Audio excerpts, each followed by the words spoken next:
Good morning. Good morning. And welcome to another lecture given by the Institute of Divine Metaphysical Research Incorporated. First of all, this is a school and not a church, and we're not associated with any church organization, Jehovah's Witnesses, or any other denomination that you have taught in the world today. Now, this school was founded in the year of 1931 by Dr. Henry C. Kinley, who had a divine vision and revelation direct from Yahweh. And the charts that you see pictorially illustrated are results of that divine vision and revelation. We have branch schools operating throughout the United States, also schools operating in various countries throughout the world. Now, we'll be explaining the name you see here.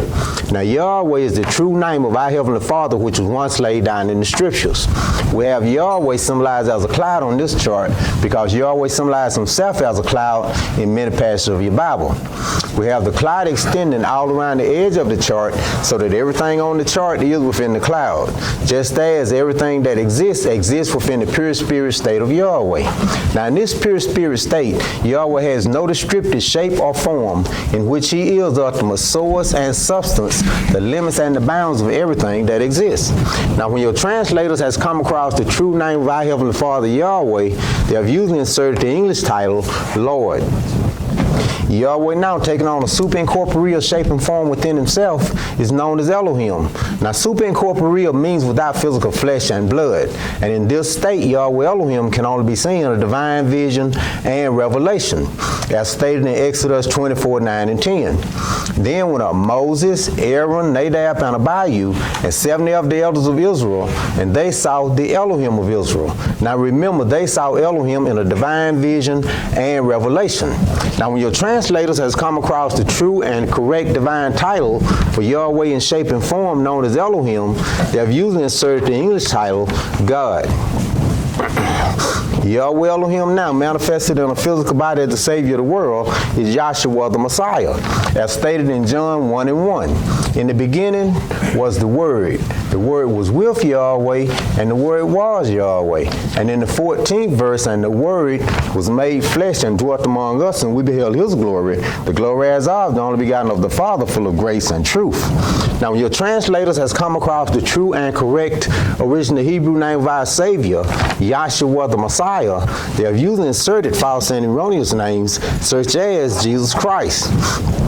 But remember, Yahweh in pure spirit as the Father, Yahweh in a superincorporeal shape and form known as the Word of Son is Elohim, and Yahweh manifested in a physical body as the Savior of the world is Yahshua the Messiah. Yahweh in his two manifestations, but one Spirit, as stated in 1 John 5 and 7. For there are three that bear record in heaven, the Father, the Word, and the Holy Spirit, and these three are one.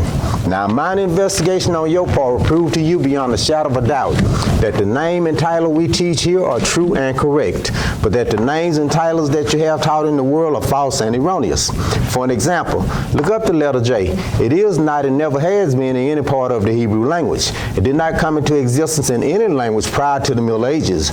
Therefore, such names as Jehovah and Jesus are impossible renderings of our Heavenly Father's true name, Yahweh, and his Son, Yahshua the Messiah. Our aims. The primary constitutional objectives of the Institute are as follows. First, to help you find and know Yahweh, our Elohim, as he really is and actually exists. Second, to form a nucleus of universal brotherhood of humanity in Yahshua the Messiah without the distinction of race, nationality, sex, creed, caste, or color. Third, to investigate the unexplained spirit law, or so-called laws of nature and powers latent in man. Fourth, to encourage and promote the study of the Scriptures compared to religion, psychology, philosophy, modern, practical, and occult science. Fifth, to extirpate current superstition, skepticism, and ignorance. Sixth, to learn, know, and understand the operation of Yahweh's eternal purpose through the dispensation and ages. Seventh, to discern and avoid being deceived by Lucifer, the serpent, the devil, the dragon, or Satan and his demons operating the mystery of iniquity on earth through the dispensation of time. 8, to earnestly contend contend for the common salvation and faith which was once delivered unto the sons or children of Yahweh. And ninth, to make known that Yahweh from the beginning ordained that there is no other name given among men whereby man must be saved, save in the name of Yahshua the Messiah. And tenth, to inherit eternal life now in the kingdom of Yahshua the Messiah with the hope of immortal glorification in the new earth state. Our watchword is peace, and our slogan is speak the truth. We'll have prayer by Mr. Trell Johnson, a song selection, and scripture lesson by Dr. Vanessa Collins. Scripture lesson will be Job, the 1st chapter.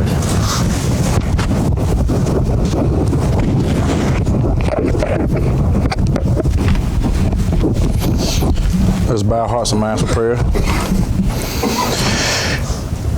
Our dear Heavenly Father, Yahweh, we are once again thankful to be able to assemble in this manner for your name's sake. And Father, today we ask that you open our spiritual eyes and ears so that we can see and hear the things that you have prepared for us before the foundation of the world. And Father, we ask that you give us a willing heart, able to accept the truth. And these many blessings we ask in your Son's name, Yahshua the Messiah. Let's all say hallelujah. Hallelujah.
Good morning. Scripture lesson for this morning is Job, 1st chapter. I will be reading from the Holy Name Bible, containing the Holy Name version of the Old and New Testaments, critically compared with ancient authorities and various manuscripts, revised by the late A.B. Trainer, the Scripture Research Association, Incorporated. Job, 1st chapter. There was a man in the land of Uz whose name was Job. And that man was perfect and upright, and one that feared Elohim and eschewed evil. And there were born unto him 7 sons and 3 daughters. His substance also was 7,000 sheep, and 3,000 camels, and 500 yoke of oxen, and 500 she-asses, and a very great household. So that this man was the greatest of all the men of the east. And his sons went and feasted in their houses, every one his day, and sent and called for their 3 sisters to eat and to drink with them. And it was so, when the days of their feasting were gone about, that Job sent and sanctified them, and rose up early in the morning, and offered burnt offerings according to the number of them all. For Job said, It may be that my sons have sinned, and cursed Elohim in their hearts. Thus did Job continually. Now there was a day when the sons of Elohim came to present themselves before Yahweh, and Satan came also among them. And Yahweh said unto Satan, Whence comest thou? Then Satan answered Yahweh and said, From going to and fro in the earth, and from walking up and down in it. And Yahweh said unto Satan, Hast thou considered my servant Job, that there is none like him in the earth, a perfect and an upright man, one that feareth Elohim and escheweth evil? Then Satan answered Yahweh and said, Doth Job fear Elohim for naught? Hast not thou made an hedge about him, and about his house, and about all that he hath on every side? Thou hast blessed the work of his hands, and his substance is increased in the land. But put forth thine hand now, and touch all that he hath, and he will curse thee to thy face. And Yahweh said unto Satan, Behold, all that he hath is in thy power, only upon himself put not forth thine hand. So Satan went forth from the presence of Yahweh. And there was a day when his sons and his daughters were eating and drinking wine in their eldest brother's house. And there came a messenger unto Job and said, The oxen were plowing, and the asses feeding beside them. And the Sabaeans fell upon them, and took them away. Yea, they have slain the servants with the edge of the sword, and I only am escaped alone to tell thee. While he was yet speaking, there came also another and said, The fire of Elohim is fallen from heaven, and hath burned up the sheep and the servants, and consumed them. And I only am escaped alone to tell thee. While he was yet speaking, there came also another and said, The Chaldeans made out 3 bands, and fell upon the camels, and have carried them away. Yea, and slain the servants with the edge of the sword, and I only am escaped alone to tell thee. While he was yet speaking, there came also another and said, Thy sons and thy daughters were eating and drinking wine in their eldest brother's house. And behold, there came a great wind from the wilderness, and smote the 4 corners of the house. And it fell upon the young men, and they are dead. And I only am escaped alone to tell thee. Then Job arose and rent his mantle and shaved his head, and fell down upon the ground and worshipped, and said, Naked came I out of my mother's womb, and naked shall I return thither. Yahweh gave, and Yahweh has taken away. Blessed be the name of Yahweh. In all this, Job sinned not, nor charged Elohim foolishly.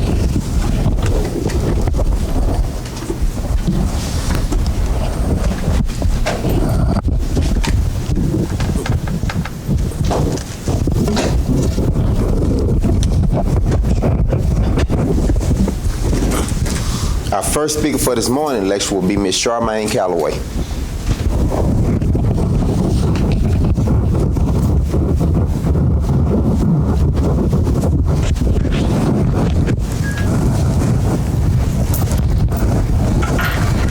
Good morning.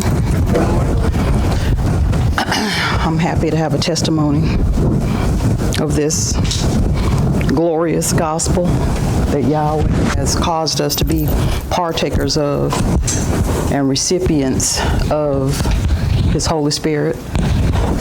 And of course, Yahweh had already told me I was going to be called. So with Yahweh, I've truly enjoyed the visitors that we had.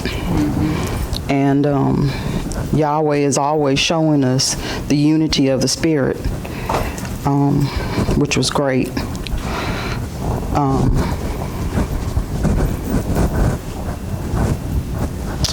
What Yahweh has had me looking at is that it's important for us to understand that Yahweh is Spirit.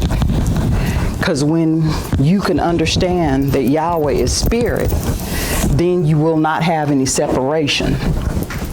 Meaning that you know that Yahweh in shape and form, and Yahweh is manifested as the Savior of the world, is the Holy Spirit. And you won't have them separated.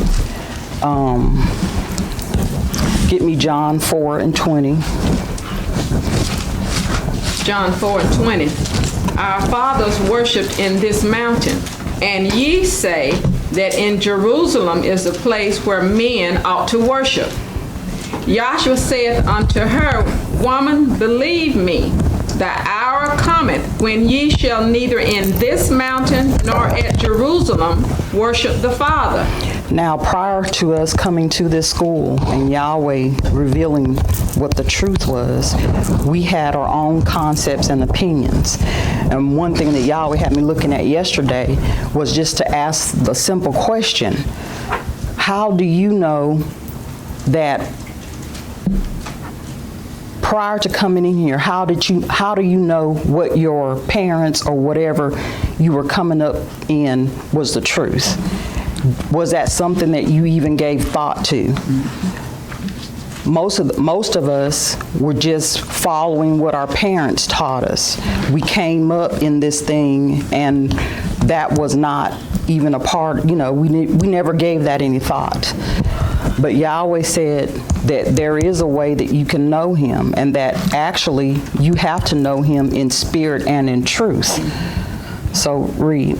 22. Ye worship, ye know not what. See, we didn't worship. We were worshiping what we didn't know. We was just worshiping the carnal mind, the concepts and opinions of the world, of our parents, of whomever we came in contact, because that's what we didn't know anything else. Read. We know what we worship. But see, now that Yahweh has come in, He's given us an understanding. We know now what we worship. We know that now. We didn't know that prior to coming in here. Read. For salvation is from the Jews. We even know what salvation is. See, we didn't have any idea that we didn't know what we were being saved from. We didn't know that we needed to be saved. We heard all these things, but did you really understand it prior to coming in here? Did you know that your soul needed saving? I was looking on Facebook and a girl was talking about now that she's saved. But what is she saved from? What does she mean she's saved? And she's talking about how God has changed her life and things like that. But she still doesn't know the truth. And for you to have life, you have to know the truth. Read. But the hour cometh, and now is, when the true worshipers shall worship the Father in spirit and in truth. See, there's a difference between the true worshipers. Yahweh made a distinction. There's a true worshiper, and then there's a false worshiper. So you got to know what the difference is. Read. But the hour cometh, and now is, when the true worshipper shall worship the Father in spirit and in truth. You're going to have to worship him in spirit, which is Yahweh, and in truth. Read. For the Father seeketh such to worship. See, he's seeking such to worship him. That's what Yahweh, he wants his children to know him. He wants his children. That was his purpose. The plan of salvation. That was his whole purpose, was coming in so that we could know him as he really is and actually exists. So we would not be trying to worship him the way the world worship him, which is physically, going to church, thinking that because you're, I don't know, I haven't been in so long, but we know what goes on in a church. And that's not the true worshiping of Yahweh. You worship Yahweh in spirit and in truth. Read. For Elohim is spirit. Because Yahweh is spirit. And they that worship him must worship him in spirit and in truth. So it's important for you to know what is spirit. When I had no idea what spirit was, none whatsoever. I thought it was something, it was abstract to me. Right. And that's because Yahweh in his pure spirit state is abstraction. You can't understand him. You can't discern him in his pure spirit state. So it was necessary for Yahweh. He died here. And Trail was saying last week about the will. In order for his will to be carried out, there had to be a death. And it had to be a death because a will does not come of effect until there's a death. So if his will was going to be carried out, there was no other way for his will to be expressed or for it to be carried out unless he came down, divested of himself of his glory, and then he became each day of the creation, and that's how he carried out his will. Because he had to die. The Messiah had to die. Because his will had to be carried out. And you can't do it. He couldn't do it if he stayed in this state. In order for you to see him, he had to come down, and he had to, in this state, you can only see him through divine visions and divine revelations. So it was necessary in order for it to be done, and he's the only one that could do it, that he had to step down, move into this super incorporeal shape and form, and he just became each day of the creation. And he was the pattern by which everything was made. So you can't escape the pattern. See, so these things that Yahweh has revealed to us, they are precious because the world does not have it. Right. And you can't have it unless Yahweh reveals it to you. Read.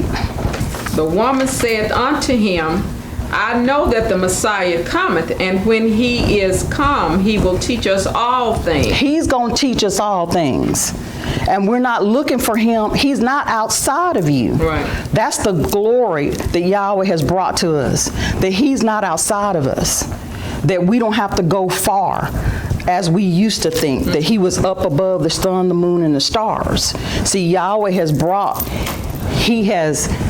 his abstraction, he has brought it into shape and form. Right there within our conscience.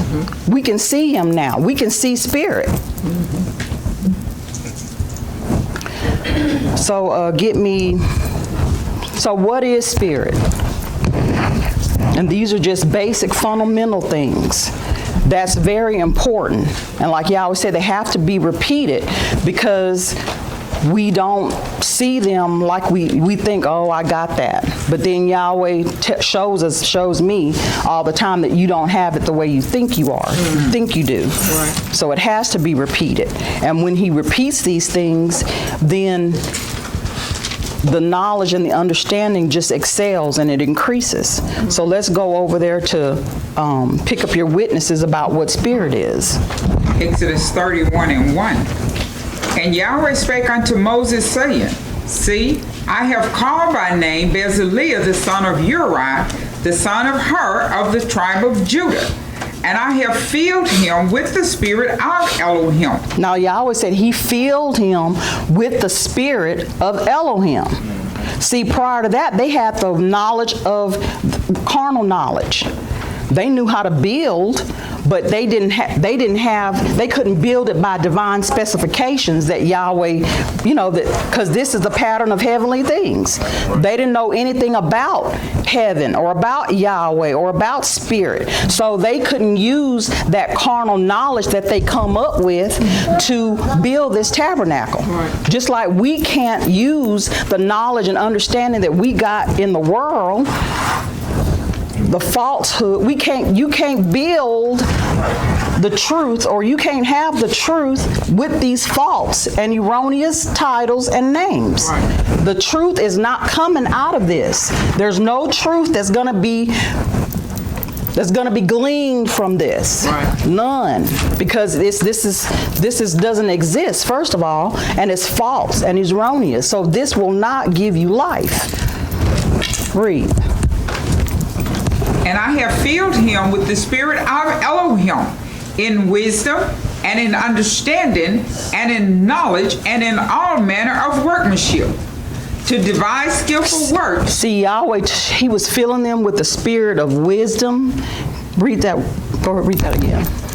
And I have filled him with the spirit of Elohim, in wisdom and in understanding and in knowledge and in all manner of workmanship. In all manner of workmanship. So that's what Yahweh filled them with that. They couldn't do it on their own or with what they came up from Egypt with. They could not build the tabernacle with that. Go to the other reference. Isaiah 11:1.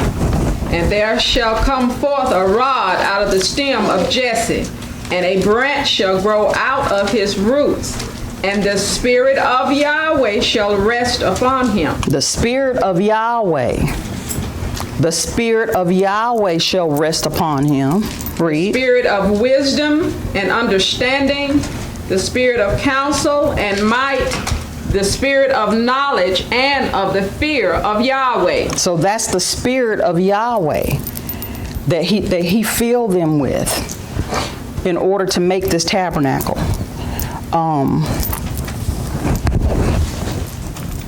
And that's something that we did not know prior to coming into this school.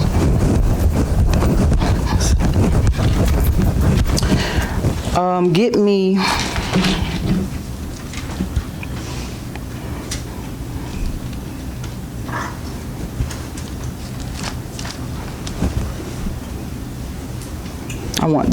give me Zechariah 14:6 through 9. 14 and what? 14:6 through 9. And it shall come to pass in that day that the light shall not be clear in some places and dark in other places of the world. But it shall be one day which shall be known to Yahweh, not day nor night. But it shall come to pass that at evening time it shall be light. And it shall be in that day that living waters shall go out from Jerusalem, half of them toward the eastern, and half of them toward the western sea. In summer and in winter shall it be. And Yahweh shall be king over all the earth. And in that day Yahweh will prove to be a unity and with one name. Okay, that's not what I wanted, but I don't have my Bible in front of me. Try Ezekiel 31:1 through 6. Let's see if that's it.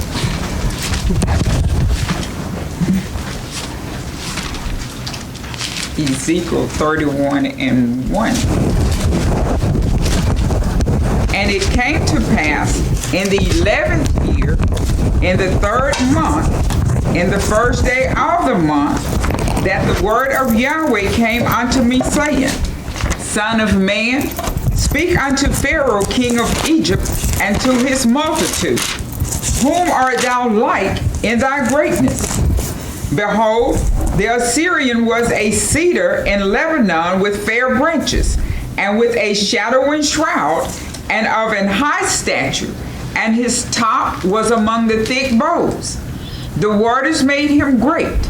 The deep set him up on high with her rivers running round about his plants, and sent out her channels unto all the trees of the field. Okay, I'm sorry, that's not what I'm looking for, but anyways, let me just go on. We have to know that what Yahweh has given us, you cannot get that in the world. And Yahweh gave us prescribed way that we could come into this knowledge and understanding out of the dark state that we were in.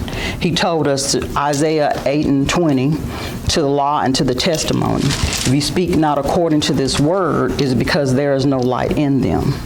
So Yahweh, we talk about this promise that Yahweh gave to Abraham.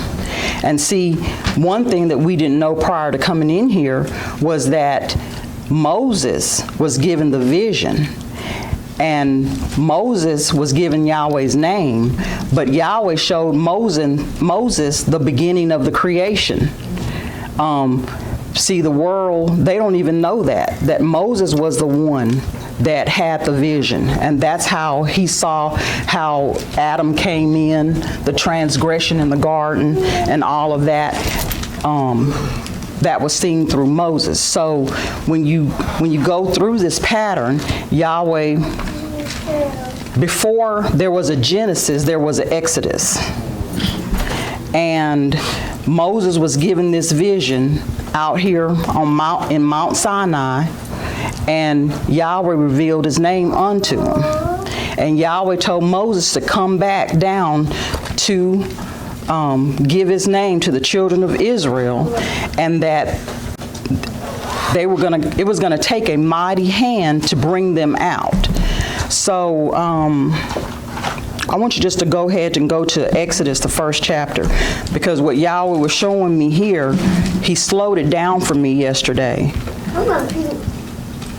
So I want you to go to Exodus 1st chapter after the children had come down here.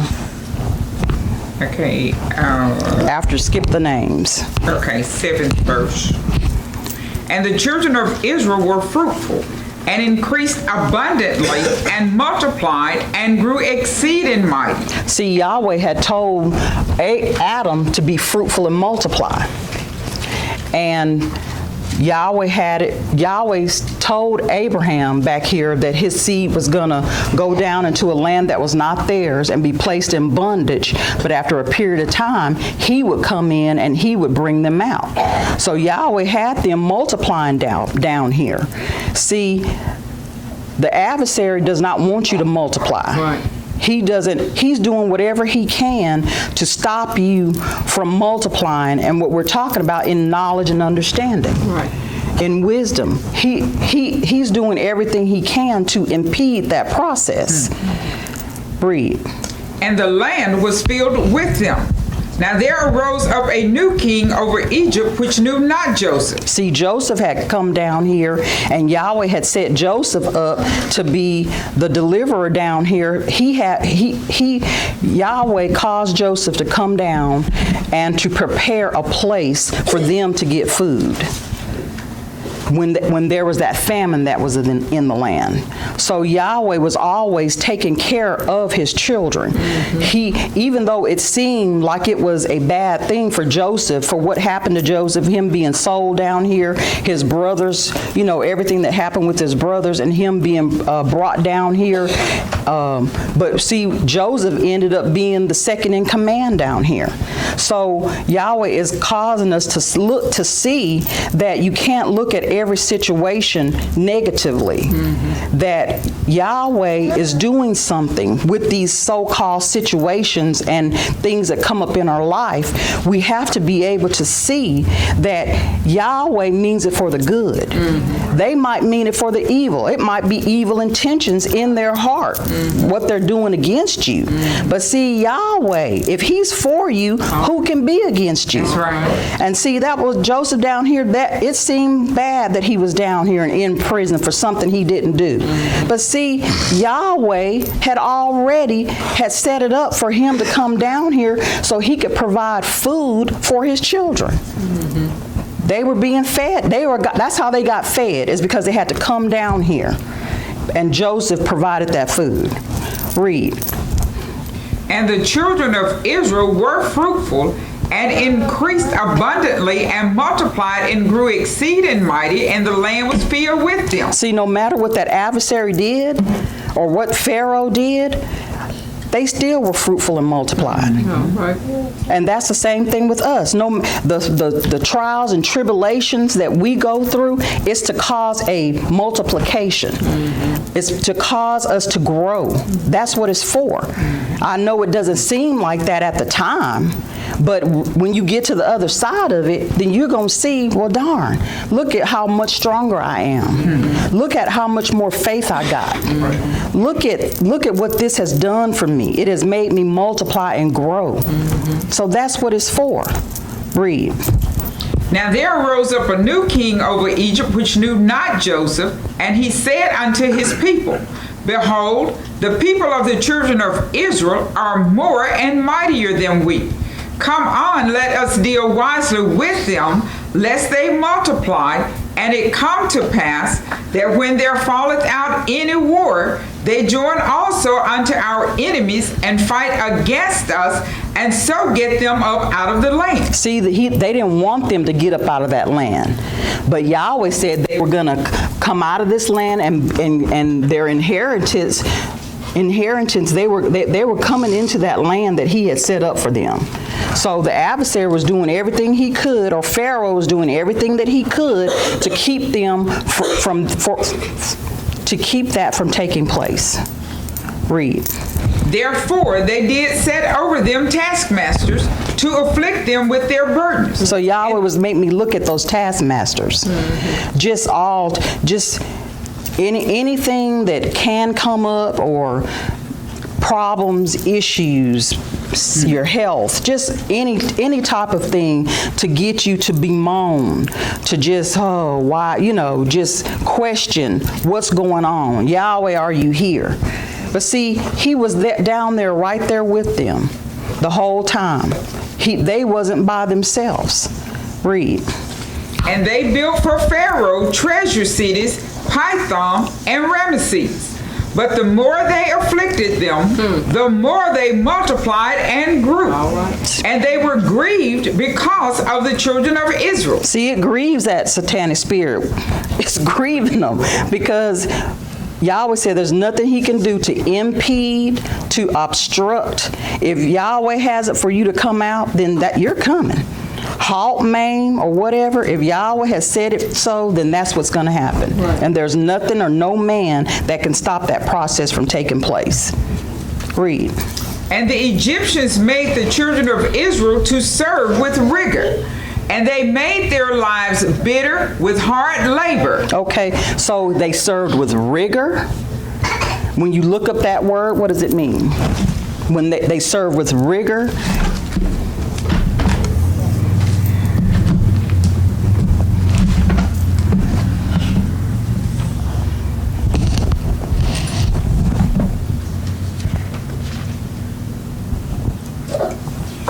strictness, severity, or harshness, as in dealing with persons. So don't think it's strange. Read that definition again. Strictness, severity, or harshness happens in your life. We've all can have a testimony of different things we've went through that were hard, that were strict, but Yahweh brought us through it. Read. Back to the scripture. And they made their lives bitter with hard labor in mortar and in brick and in all manner of work in the field. All their work wherein they made them serve was with rigor. And the king of Egypt spake to the Hebrew midwives, of which the name of one was Shiphrah, and the name of the other Purah. And he said, when ye do the office of midwife to the Hebrew women, and see them upon their birth stools, if it be a son, then ye shall kill him. See, when it seems like you're getting toward that deliverance or time to come up, Right. that's when it really gets tough. That's right. That's when it really gets hard. That's right. Things start coming at you from everywhere. You like, what in the world is going on? But that's because Yahweh's getting ready to deliver you. See, it takes some power. That's right. It takes some real power to bring you out of this darkness. That's right.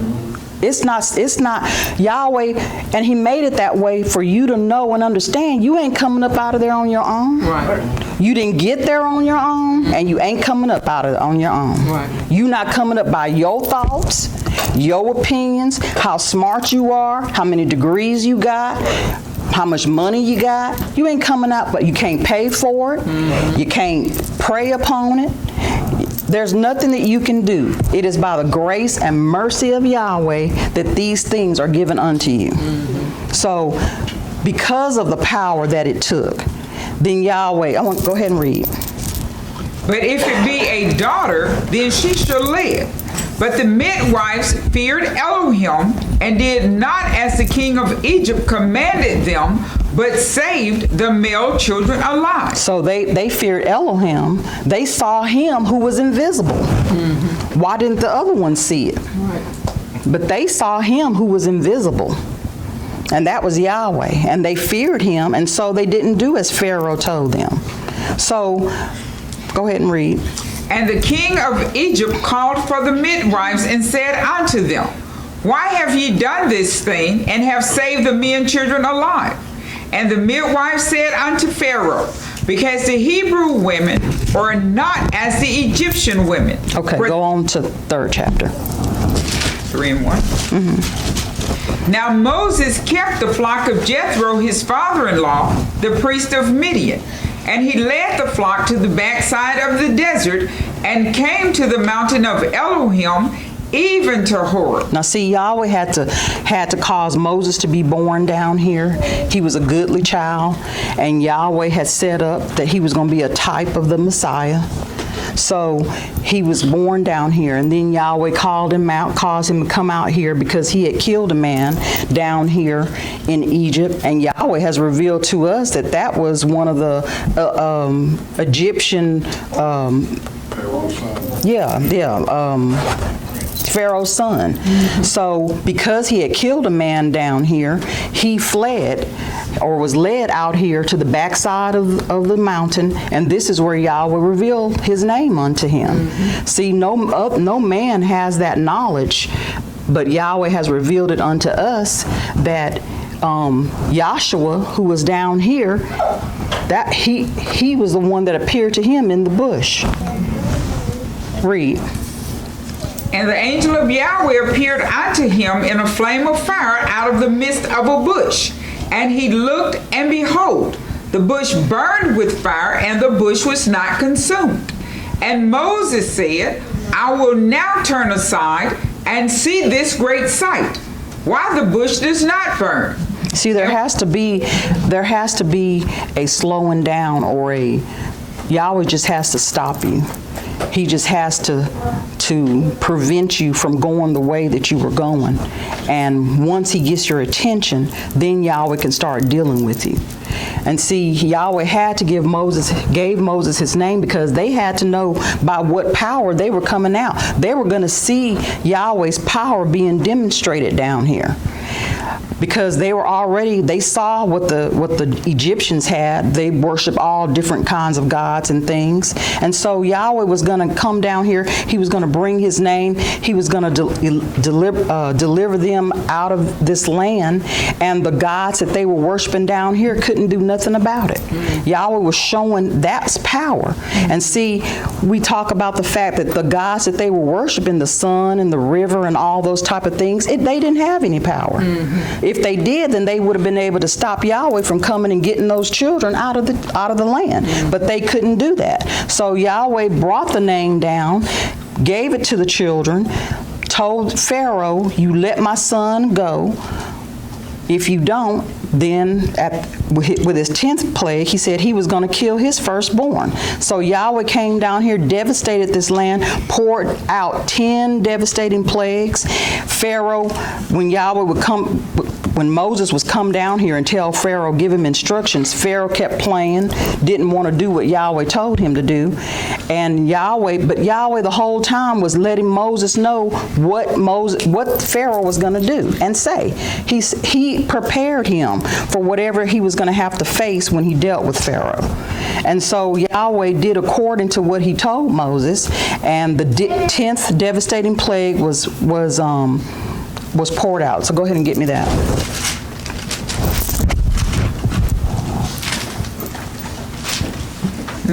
Exodus 9th chapter.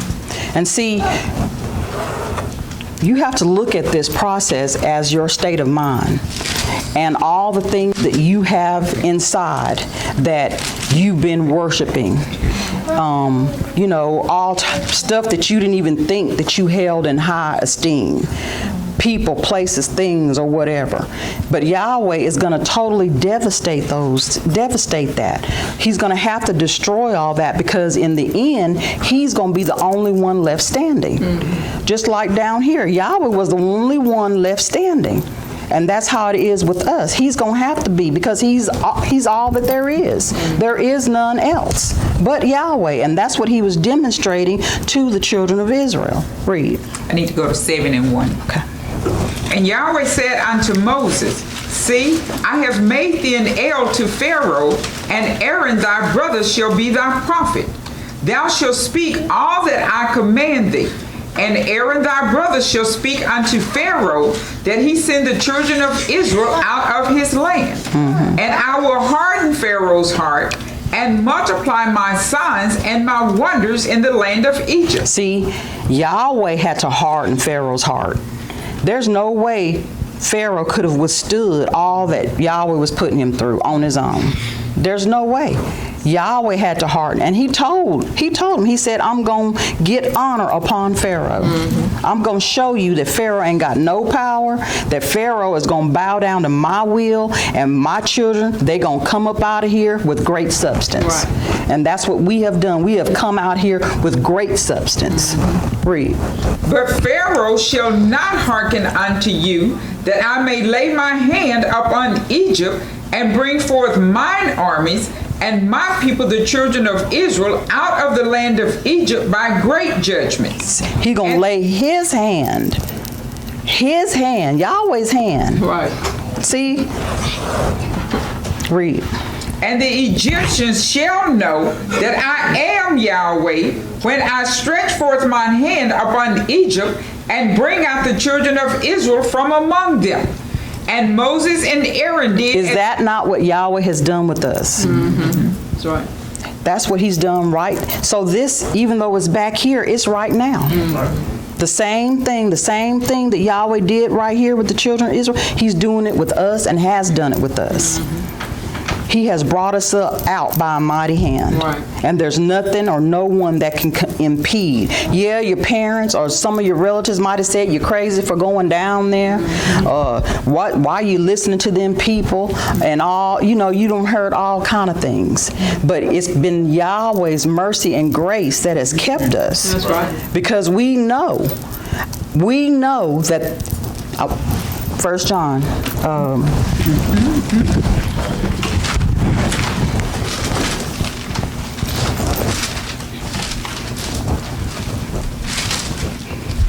1 John 5:18. We know that whosoever is born of Yahweh sinneth not, but he that is begotten of Yahweh keepeth himself, and that wicked one toucheth him not. And we know that we are of Yahweh, and the whole world lies in wickedness. So see, that's a beautiful thing now. Mm-hmm. We know despite what's being, the things that people say in your family or your friends or whatever they say about believing in Yahweh, but we know, read that again. And we know that we are of Yahweh. We know that we are of Yahweh. And the whole world lieth And the in whole wickedness. world lieth in wickedness. They're lying, telling a lie, and then they're lying in a lie. They're lying in both. They're lying in wickedness. Read. And we know that the Son of Yahweh is come. We know that the Son of Yahweh, Yahshua Messiah, is come. Right. He's not on these chart. He's not on this chart. He's come. He is now a quickening spirit, and he is in you. If you understand anything about Yahweh, it's because the Son of Yahweh is come right now in you, and that's how you can understand anything about your Heavenly Father. See, you couldn't do that in this state, in this dark state. You didn't have no way of doing it. So Yahweh had to take us through the process, and we keep talking about that because there is a process, and it's not done by your efforts. It's done by the Holy Spirit in you. He's guiding you. He's guiding your conscience. He's guiding you so that you can know that you and the Father. He said, make them one as me and my Father are one. Isn't that what his prayer was in 17th chapter of John? He said, make them one. So we're saying he's done that. He's right now. He has given you access to him, and it's not outside of you. It's right there in you. And that's a beautiful thing to come to, is that the Father, Yahweh, has made through the Son, through the truth, he has reconciled us back to him. And see, that was the whole purpose. That's the plan of salvation, that reconciliation. That's what this is about, being reconciled, that the Father is no longer afar off. Not that he ever was, but to you he was afar off, because you didn't know that he was right there with you, walking right there with you, that he was right there in you the whole time, looking at your sorrows and all the stuff that you were going through the different experiences that he caused you to go through. So we should be ever thankful. And we should know that we have to fight. See, we have to fight. So we have to continue to fight the good faith, the fight of good, you know what I'm saying? The good fight of faith. We have to continue to fight that, because there is nothing that can do what Yahweh has done for us through his Son, Yahshua the Messiah. There's nothing out there in the world that can bring you back to being one with your Father, or you understanding that you are one. So I hope somebody has gotten something out of what I said. Hallelujah.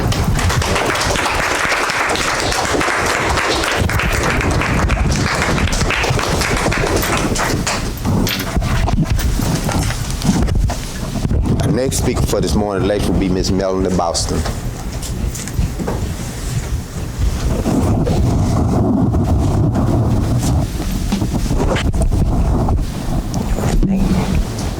Good morning. Good morning. I knew this last night and I knew it this morning. It's a pleasure to stand before you and have a testimony of Yahweh. It is indeed a pleasure. And I enjoyed the first speaker. That actually was my testimony, actually. So that's how I know the unity of the Spirit is real. Yahweh is real. I'm trying to slow everything down because it's a lot that Yahweh's been showing me, especially lately with this trust the process, trust the process, trust the process. And it's amazing how he just been just pounding on that. Just pounding on that like every class. Trust the process, trust the process. And so I know why he's been pounding trust the process on us, because we really do have to trust the process. And the process is this, that you have to be tried by fire. All right. Every last one of us have to be tried by fire. All right. And Yahweh knows how he made each and every one of us. Some might not have to go to harsh things, but to them it might be harsh, but to somebody else it might not look like it's harsh, it looks minor. But for me, it had to be harsh, because I really had a lot of dying to do, still dying, dying daily. Like it's possible I die daily, and that's what we have to do. So we must decrease so the Father in you will increase. All of us have to do that, and to do that, you have to be tried and tested and proven. Like you have to prove this, prove that you are worthy of eternal life. Yahweh will show you that. In pure spirit, Yahweh formulated his purpose. Like it was just stated, his will was carried out when he died or transmutated into the Word or Son as Elohim, and carried out his purpose by creating what you see now, including you and me. And it is power. It takes divine power to raise a man from the dead, spiritually so. Because I'm here to tell you now, the person that you've known to be Melanie is dying daily. And I'm thankful for that. Because in the beginning of this process, with me not being able to swallow or whatever, now I've been in here all my life, born in class, and then heard it so long till I can quote the scriptures, I can repeat what I've heard, and it sounds good to a man, because it is life when you can understand it. So I know that I know that it was there. But when this first happened to me and could nobody figure it out, still can't figure it out, then the faith that I thought I had, I found out that I didn't have it.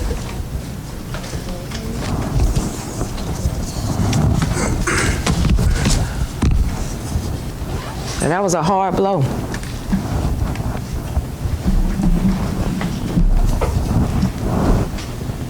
So now I'm digging. Y'all would show me something. Y'all would give me something. Why is this happening to me? Why is it hurting like this? What's wrong with me? This just all these thoughts bombarding me. And I was getting no answer. So then I was making it worse. Now I'm panicking. Has Yahweh left me? What is going on? Did he leave me to die? Am I gonna die? If I'm gonna die, I'm not ready to die, I'm scared. I even asked my dad, like I said, I don't even know why I thought he would know the answer. But I was in the hospital, in the emergency room, because that's another thing, just hospital over and over, emergency room over and over again. And so it just was bad, like near death. I was literally near death. And sometimes Yahweh has to take, some of us have to be near death for us to even get our attention. Okay. So I asked him, I said, Daddy, do you think I'm gonna die? And he said, I don't know. He said, I don't know the answer. He said, but what are you afraid of? I said, well, I don't want my baby to be without me. Those are the first thoughts that come in, my baby. I don't want him to feel like how we felt when our mama died. I don't want him to go through this without his mama. Blah, blah, blah, blah. Just all type of, and here they come again, just bombarding me. And my daddy said, he told me then, he said, something can happen to him tomorrow. He can die tomorrow. Then what? Like, you worried about the wrong thing. He said, you must die so that you can have life. Now, he wasn't talking about a physical death. He was talking about, I need to let go of all that you think you know, all that's out here, all that you see. You have to let go. Wisdom and knowledge has to be your kinsman. All right. Wisdom and knowledge is your kinsman. When you realize who you are. So, even when I was in the hospital and when he told me that, it shook me again, because I was like, dang, I should know this already. Like, where did all of my knowledge go to? But like I said, Yahweh, sometimes Yahweh has, if the ones who heads are harder, he has to knock you down, because Yahweh showed me, I'm tired of Melanie. Melanie, I have let you get away with so much in this world. I have tried to show you so many times over and over again, and you'll say with your mouth that you know it. You'll even get on the floor and confess that you know that this is the truth and the way. But your actions show me different. So in order to get your attention, since you won't eat this spiritual food that I laid down for you, All right. then I will take your physical food from you. I will take that from you. That's a spiritual principle. Right. That's real. Right. Like, I don't care what the naysayers think. I don't care what nobody say about me. I don't care what they think about me in this body and what's going on with my body. I now know that Yahweh is doing these things to save my life. Because if I did not have a near-death experience and to show me that I was not ready, then I would still be on the same path of unrighteousness, even though I thought it was unto righteousness. All right. See, that's what Yahweh means by you have to do a self-inventory like you do. You literally have to get alone and by yourself to see what's really in you, and you cannot lie to yourself. All right. No, it's not pretty. It's not pretty when you really take a deep look at yourself and the things that you do and the things that come out of your mouth. Right. It's not pretty, but you have to face it, because that's you. That's you. And that you makes up up your soul. That's what's blinding you from Yahweh.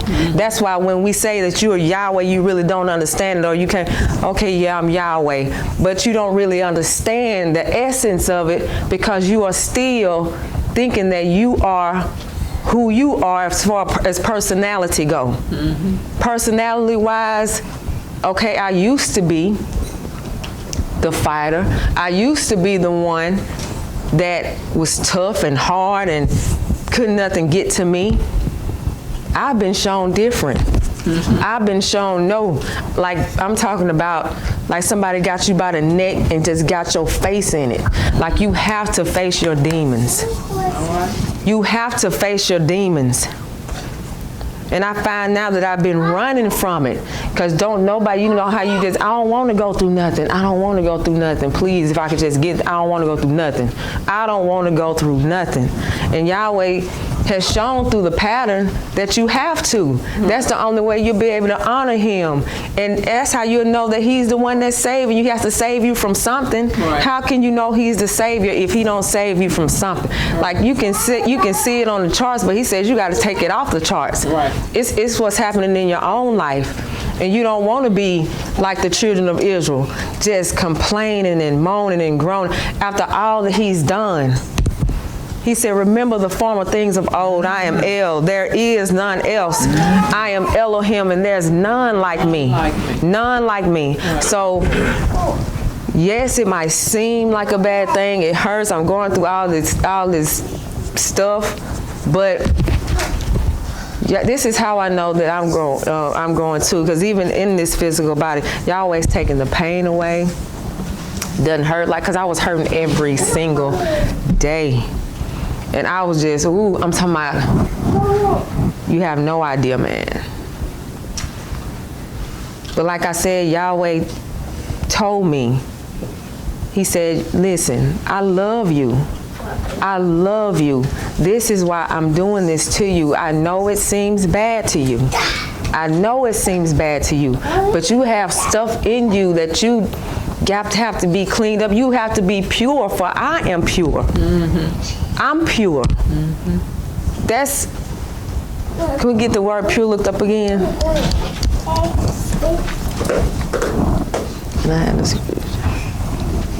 Pure, free from anything of a different, inferior, or contaminating kind. Of any contaminated kind, like you, because this is contamination. A carnal mind is contaminated.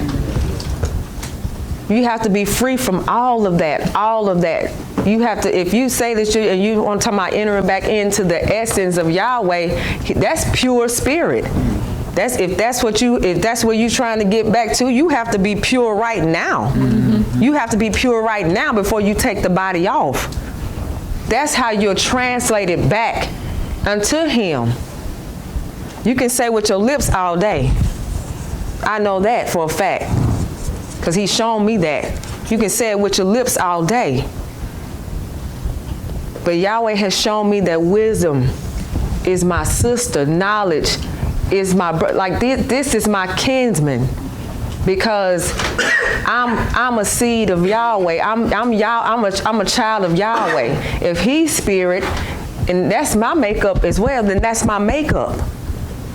And all my brothers, sisters, aunts, uncle, cousins, grandmamas, whatever you want, whatever names you want to put on them in that sense, that's those attributes, that's what they are to me. That's what they are to me.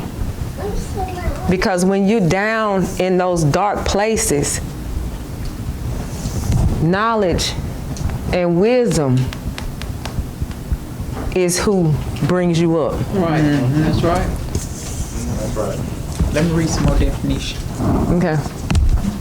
Clean, spotless, or unblemished, You have to, untainted with evil and guilt. Unblemished. And listen, the Messiah had no blemishes. He had no sin. That lamb that had to be examined, it couldn't have no spots or no blemishes. Right. No spot. It had to be clean. So we have to be clean. So I don't care anymore about this flesh. I don't, because I know I watched one of Renee's testimonies. Well, I was here actually. I look, on classes. I go back on YouTube and I watch the classes, and I knew what she meant about I hate failure. I hate to fail. And it ain't so much as like failing a test or something like that, but what we look at is failing when we think we have enemies on the outside. We hate the fact to make it seem like the enemy has the upper hand over us on the outside. We hate that because we're not used to that. We're used to winning. You know what I mean? From a physical, like just being real on a physical level, as far as something like that, like she said, I'm used to kicking down the door. That's what I would normally do. That's real from a physical, carnal standpoint. So in our minds, this is what we hate that. And I'm the same way. They call me the little Renee, because I hate that. I hate that too. But Yahweh showed me in that. It might seem like, and then Yahweh might even give them that victory, seemingly. Short term. Short term, seemingly. But in that, sometimes He has to do that so you can be knocked down, because you still, to stop you from feeling or to get that out of you, like you got to be, that has to go. Yeah. Like because that was my thing. I didn't want nobody to know I was sick, because I'm vulnerable now and I don't know what's what, and I'm trying to still play this tough role. It's not about, I'm telling you, man, golly. Yahweh, when he, and that's another thing, when he wants you, if you belong to him, All right. whatever it takes. Whatever it takes. That's right. And then I'm talking about you'll be so thankful for it. I'm thankful for having him put me through this. I'm thankful for it. Because it was in the scriptures where it said that be thankful when you go through these trials and tribulations. I'm like, how? But now I understand. It's because he loves you. And he's trying to clean you up to keep from killing you. Because he wants to, he's giving you, this is a gift. I'm trying to give you this gift. And you keep rejecting me. I took time in this pure spirit state to say, I want Melanie to have this. Okay. And you get down here now and you keep rejecting me. Why are you doing this to me? When I'm loving you, I done saved you from so much. So why do you keep going back and forth? So to keep, and you made me mad. You done made me mad. So now I have to do this to you. All right. I have to do this to you so you can see me. Right. So you can see why. Then you will be able to understand that this is out of love, baby, because I could kill you. All right. And just and that will be it. That's right. I'm telling you, if you can hear these words, please do not harden your heart. Do not harden your heart.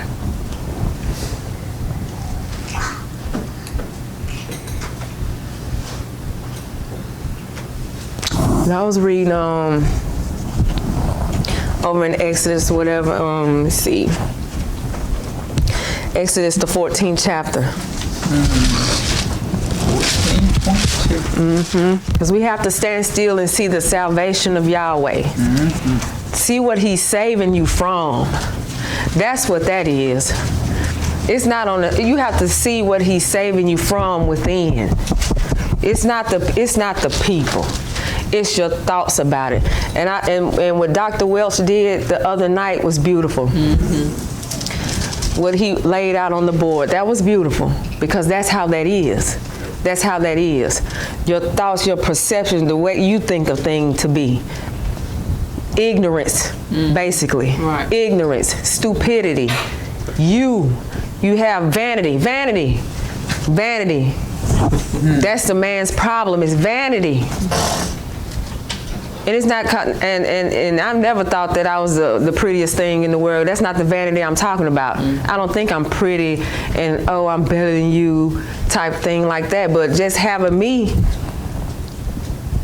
place like I'm some God or something. Because that's what Yahweh said. If you got anything else before me, then that's an idol. If you got yourself above Yahweh, then you're an idol to yourself. That's what that is. You really think that you're somebody. Like you really, I'm telling you, man, pray hard. Pray if you really, really want this. I'm talking about, and you do have to fight for it. You have to fight hard. That's right. Because Yahweh is giving you this gift. That adversary hates that, because he cannot inherit the kingdom ever again. And when you stand up against that adversary because of who you are, he must flee. But how does that happen? All right. Not you as you, but you as the Messiah. You having the truth. You conjuring up all those things that Yahweh has taught you. I'm talking about when the adversary comes in to try to knock you down or make you feel some type of way, when you stand up to that adversary, because the Messiah preached to him. The Messiah told him the truth. He had to flee. You cannot let him bring you down with those thoughts that come in. All right. That's right. That are not of Yahweh. That are not of Yahweh. And like I said, I'm on a new journey. I'm not on Melanie's journey anymore. I'm on the journey of my Father in righteousness. All right. Thank you, Father. That's right. I'm thankful. I'm thankful. Don't care what nobody has to say about it. Don't care how nobody feel about it. Because this train is moving. And I done already said, all aboard. All aboard. Because it's moving. And Yahweh showing me some things fast. So this train is moving fast. So you better run to catch up and jump on it. Or you're going to be left. I would hate to leave you, but I will leave you. All right. You understand me? Because this is my life. My Father has shown me that this is my life and what He's done for me and what He has laid out for me. What He has laid out for me, He said, I got so much more in store for you. I'm so glad that you turned aside to see, because that's why I did that to you, baby, because I wanted you to see it. And now that you have seen it, watch what I do for you. So I'm ready. I'm ready, and I'm thankful for it.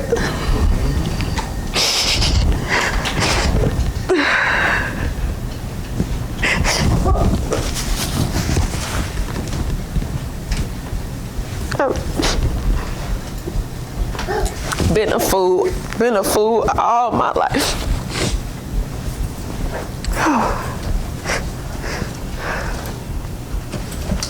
There's nothing in this world that's worth losing your soul over.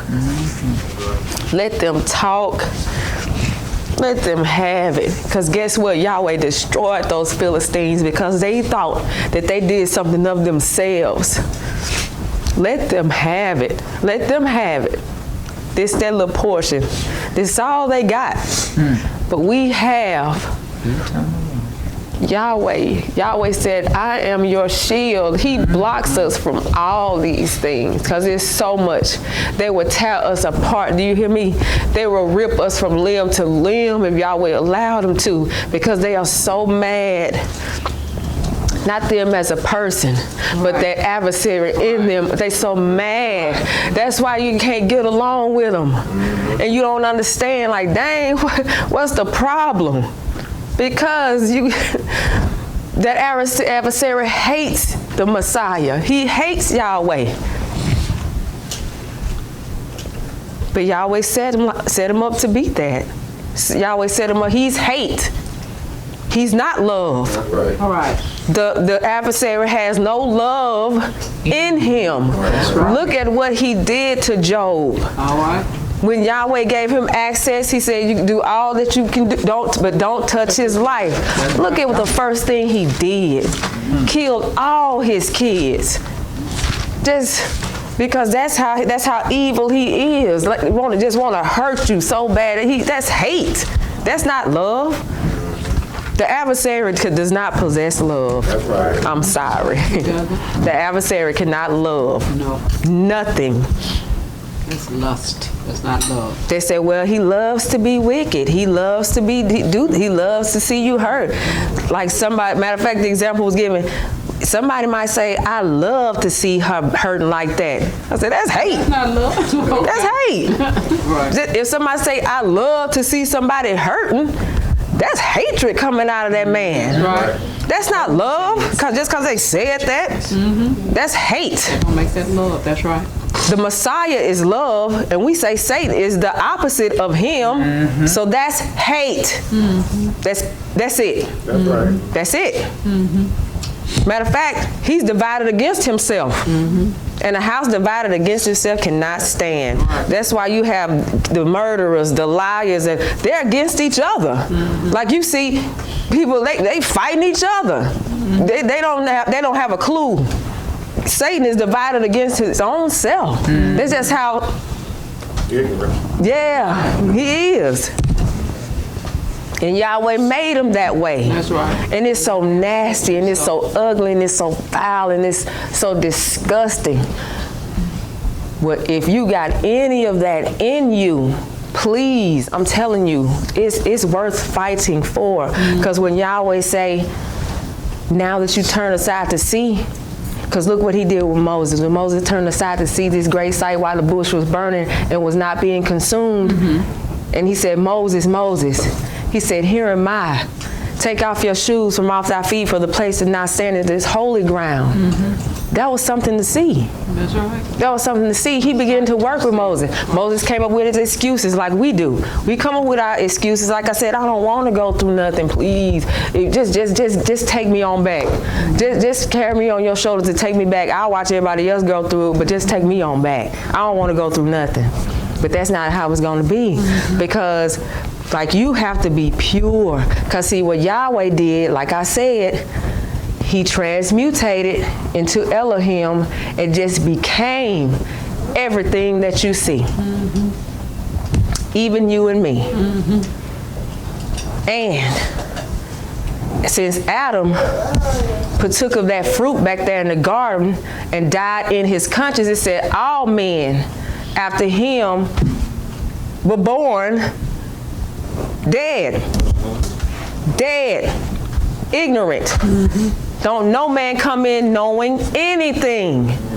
So now that we're in this world, the only thing that we know is things of the world. That's a carnal mind, fleshly. That's all we know. Our mind cannot see beyond the flesh. Still can't if Yahweh don't reveal it. Right. So our mind cannot go past that. So I grow up thinking I'm melanin, I'm this, I'm that, and I love it when you put it that if you belong to Yahweh, your spiritual eyes were already open. You just didn't know it. You just didn't know it at the time. But how you know that they were open is because when you heard the name Yahweh, it was easy to take. It was easy to take. See that flash of light was out. If that quickening, that flash of light was already there. He just was quiet in there, waiting on that time that he set for you to hear. Did you know the name was Yahweh? Process. And it's so easy to take. Because look at how many of us is it in here? And most of us in here like kin like after the flesh, you know what I mean? So who would really, truly come down here and wait and waste 2 hours down here to hear this if it wasn't something in there? If Yahweh didn't have that in there, and for you to even know.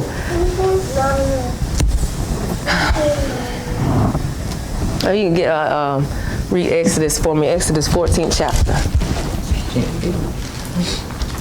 Exodus 14, and where you want me to start? Like at You start at 1. I mean, no, let me see. 8. Yeah, no, you can start at 1. Okay. And Yahweh spake unto Moses, saying, Speak unto the children of Israel, that they turn and encamp before Pi Haroth, between Migdol and the sea, over against Baal Zephon. Before it shall ye encamp by the sea. For Pharaoh will say of the children of Israel, they are entangled in the land, the wilderness hath shut them in. Okay, now see, this is when Yahweh brought the children up out of the land of Egypt by Moses to the Red Sea.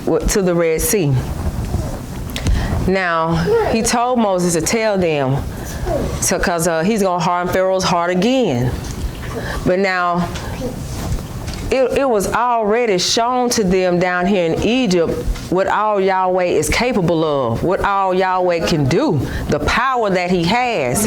But see, that's still, just like us, he just showed us things in our life, but yet and still. So keep reading. And I will harden Pharaoh's heart. Harden Pharaoh's heart again, That he shall follow after them. And I will be honored upon Pharaoh and upon all his host. That the Egyptians may know that I am Yahweh. The Egyptians may know that I am Yahweh. Right. And this is the thing. Right. If you walk upright and walk the walk and talk the talk, they will know that you are Yahweh. They will know that there is a change made. Right. See, this is the thing. We cannot keep wavering back and forth. Right. Yahweh showed me that too. We can't keep going back and forth, because if you keep going back and forth, that shows that you don't know nothing. Right. It shows that you don't have the faith that you said that you had. Now, Yahweh has showed us too many things now. They showed us too many things. We get up here, we can tell somebody else something, but it ain't real with us. Okay. And what would that show the man that you're trying to help? You have to stand firm. We are at war. All right. We are at war. All right. You will get hurt. You will be injured, but you're gonna live. You're gonna live. It's okay. It's okay. Keep reading for me. And they did so. And it was told the king of Egypt that the people fled. And the heart of Pharaoh and of his servants were turned against the people. And they said, why have we done this, that we have let Israel go from serving us? And he made ready his chariot and took his people with him. And he took 600 chosen chariots and all the chariots of Egypt and captains over every one of them. And Yahweh hardened the heart of Pharaoh, king of Egypt. And he pursued after the children of Israel. And the children of Israel went out with an high hand. Okay, stop right there. Because he keeps saying Yahweh hardened his heart. See, that's another thing. A man can't even be evil on his own. That's right. A man can't even, because that's not, I'm telling you, we're in a spiritual age now. We can't look at people as people. We can't look at somebody's feelings. Like for me, I know if something is said wrong from the floor, please correct me. I want to be corrected because I want to get it right. And two, because there are people that's coming in this class or any other class, like we on YouTube now, any other class, if something is said wrong, it does need to be corrected. Because what happens is, that's how the devil gets to go through and divide us. When, like you said, because I remember this how things used to be. When we had our visitors, yes, and this how things used to be, and we had fun. I enjoyed it. I did, because it was how things used to be. But what happens is, because you're looking at, I don't want to hurt nobody's feelings, so we'll let it slide. No. Yahweh said, cut that off now. Cut it off. Get it corrected. Because what's going to happen is it's going to be repeated. And then repeated constantly. Then another class is going to repeat it. Then another class is going to repeat it. Then we're going to have to go fight against it. But it was said down there, did nobody say nothing? You have to, I'm sorry. This is your soul. If it hurts your feelings, sorry. I'm sorry for hurting your feelings, but you need to get your feelings out of the way and see Yahweh for what it is. If it's wrong, it needs to be corrected. It needs to be corrected. But it also has to be done in a specific way. Right. Because you don't want to hurt or injure nobody. Since we do say it's out of love, Right. then we can share this and get it corrected out of love. And how we do that, we just go to the law and to the prophets. That's all. That's We right. give it to you, The witnesses. and if Yahweh is in you, Okay. he will accept that. That's right. If you a man, Yahweh will harden you up. That rod was to bring them in Okay. and to shut them out. That's right. Either way. Same right. But the thing is, and another thing, Yahweh don't need no help. Okay. Yahweh don't need no help. He didn't need no help back here. He don't need no help down here. Yeah. When the truth is spoken, if Yahweh's in a man, he can accept that. He knows what you're talking about. Because Yahweh is who's preaching his gospel, and Yahweh is who's receiving it. Right. Don't need no propping up. Don't need no help. You can't say, well, somebody might not have understood that, so this is what we have to do. Please understand Yahweh sheep hear his voice. Right. Right. And if anybody has a question in this class, you ask your questions. We're family. All right. Ask your questions. Right. Ask your questions. It's not a stupid question in the world. It's not a stupid question in here that you could ask. And it's not a question in here that you could ask that will not be answered. Right. Yahweh will always, always answer when he's called, because he loves that. Because you inquiring of him, you want to know about him, you're asking about him. Right. He loves to give it to you. He wants to give it to you. Right. Ask your questions. Oh well, what was I? Read it. Okay, yeah. Exodus 14. Okay. Keep reading. But the Egyptians pursued after them, all the horses and chariots of Pharaoh and his horsemen and his army, and overtook them encamping by the sea beside Pi-haroth before Baal-zephon.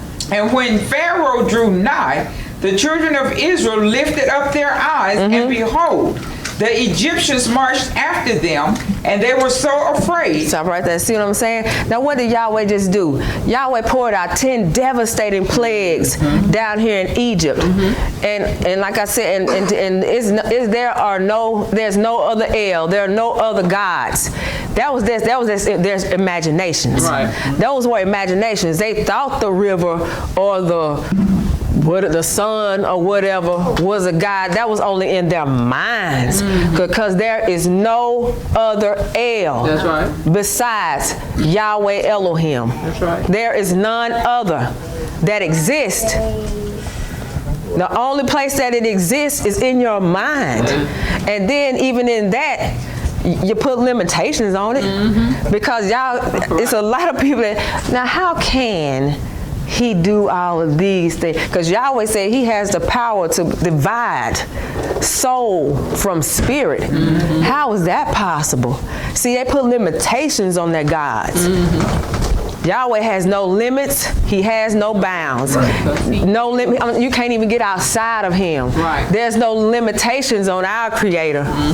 So I'm sorry about yours. So keep on. You can keep going. Okay. The Egyptians marched after them, and they were so afraid. And the children of Israel cried out unto Yahweh. And they said unto Moses, because there were no graves in Egypt, hast thou taken us away to die in the wilderness? Ain't that something? Go ahead. We keep reading. Wherefore hast thou dealt thus with us to carry us forth out of Egypt? Is not this the word that we did tell thee in Egypt, saying, let us alone that we may serve the Egyptians? For it had been better for us to serve the Egyptians than that we should die in the wilderness. Ain't that something?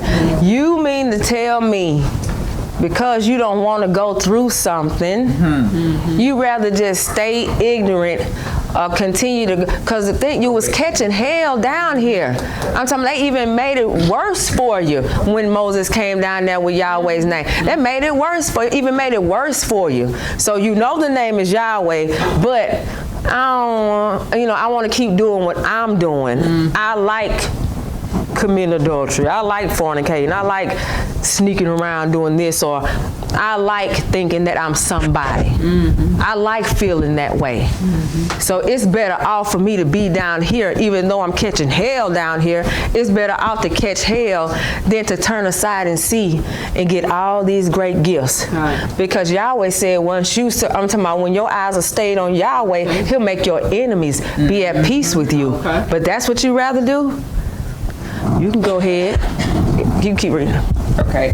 Is not this the word that we did tell thee in Egypt, saying, let us alone that we may serve the Egyptians?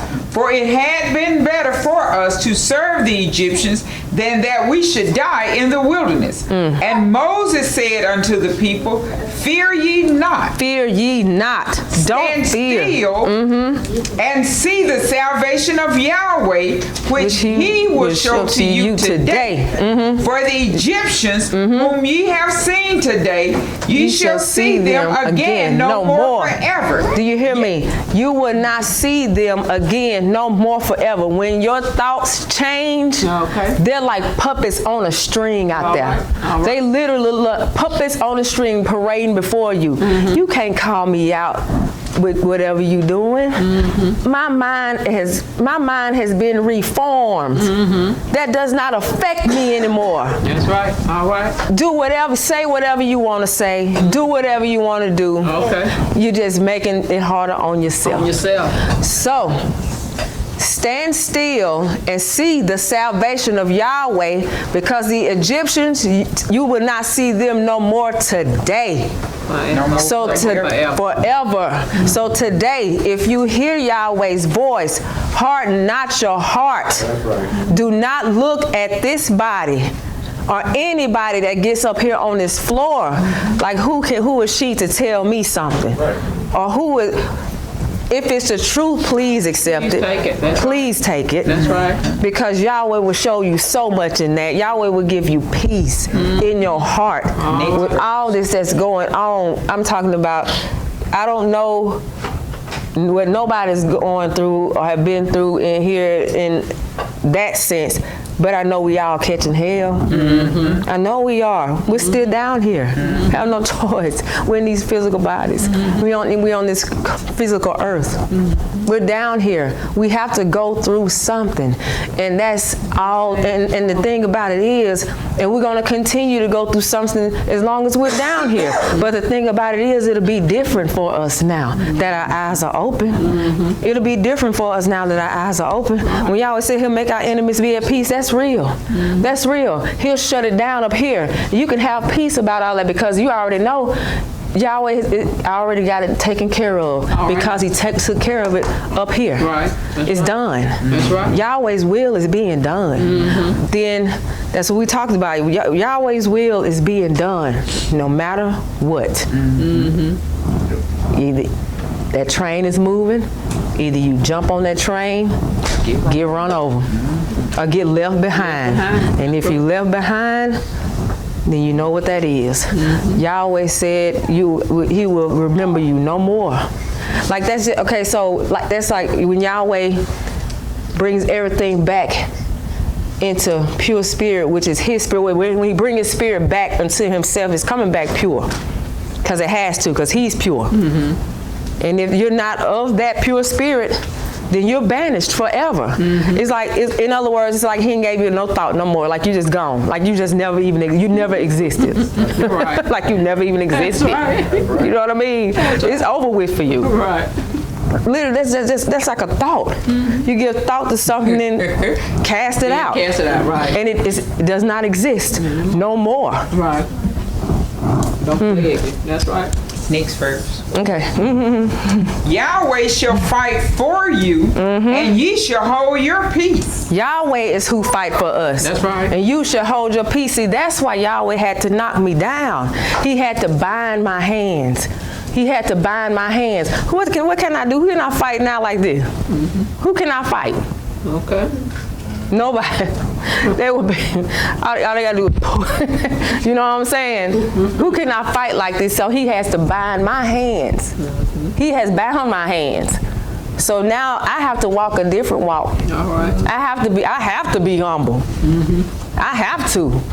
Everywhere I go, I have to ask Yahweh to be with me. All right. I have to. That's right. Because I'm stricken. This body has been stricken.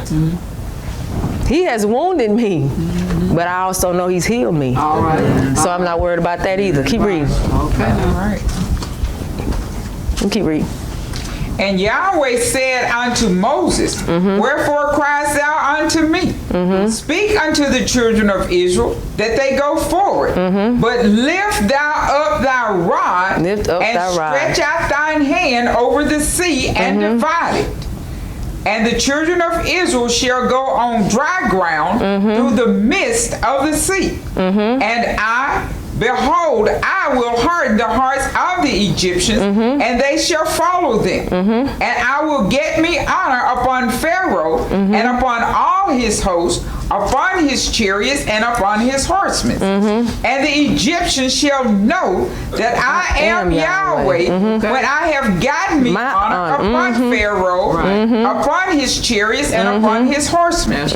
And the angel of Elohim, which went before the camp of Israel, removed and went behind them. And the pillar of the cloud went from before their face and stood behind them. And it came between the camp of the Egyptians and the camp of Israel. Who you think that was? All right. That's right. That's right. Yahweh is who fights for you. All right. And when Yahweh, and see, we get so mad about certain things we think we're supposed to have or we think we won't, but Yahweh put the block on it. But you don't even see it as Yahweh putting a block on it like that. Why I can't do this? Why I can't have this? You don't know what Yahweh did that for. That's right. He's saving you from something. That's right. He's saving you from something. That's right. Yahweh's doing all of this. Everything that he does for us is because he loves us. And how I know he loves us, because before the foundation of the world, he said, I want Trail to know that he is me. I want Trail to know. So when it comes time, when the process is moving, that's right. and when it comes time, Right. That's right. Trail is going to know, because me and Trail is going to recognize that. Right. And he is going to start walking that walk. That's right. You know what I'm saying? That's real. That's mercy. Because we have been so crazy out here. That's what he said, even Israel was way worse. They were worse than everybody else. Just embarrassing him. You know what I'm saying? So he's supposed to, embarrassing me like this. And you call, and here it is, I gotta talk you down to give you this. Right. I'm not gonna keep chasing you. So I will put this on you so you can hear me. Now that you can hear, now I'm gonna show you. And when I show you, you're gonna love me. Then you're gonna understand me. And how you're gonna do that? Because wisdom is gonna help you to understand me. That's why they're your kinsmen, and they love you too. It's all Yahweh, but you know what I'm saying. That's right. Oh man. Yahweh has shown me so much, I'm talking about in such a little time, even though. And that's only because I finally, like I said, it don't have to be near death for all of us. But he knows how he made all of us. And for me, because I had me so high and lifted up, like you can't do nothing to me. You can't talk to me that way, because I'm going to do this to you. He had to, because he had to, I'm talking about knock me all the way down, and inflict pain on me so bad I was praying, woo, it gonna be like this, just gonna take me, please. Not knowing that if I would have went there, I'm telling you, Yahweh is amazing. He's merciful, and his arm is stretched out forever to those that he loves, to those that he's calling in. And this is only for the elect. So you need to pray and hope that you are a part of that elect. Because there have been many that have come in and sit on these seats. I'm talking about got up here and can run these charts with their eyes closed. I've seen it. And they are gone.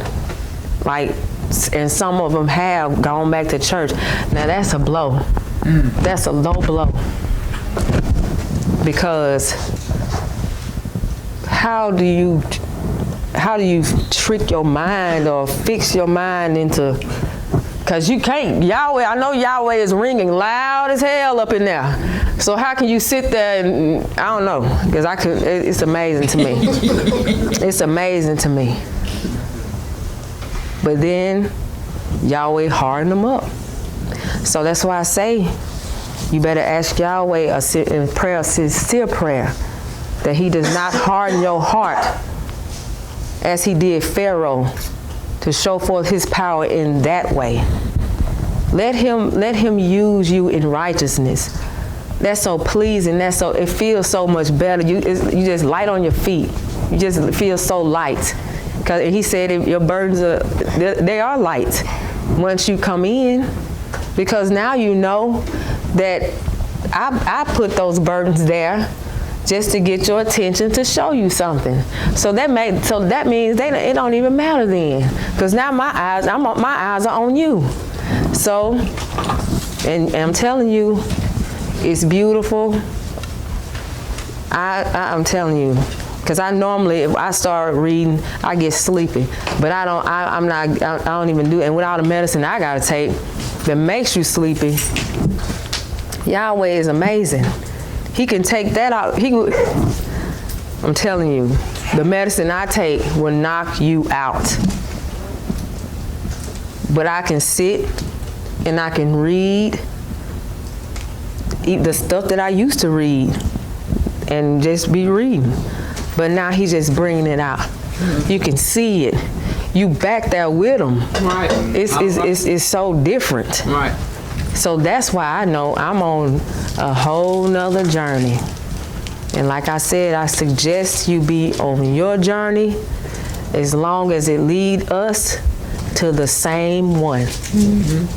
Because we all got a story to tell, because Yahweh know how he made each and every one of us.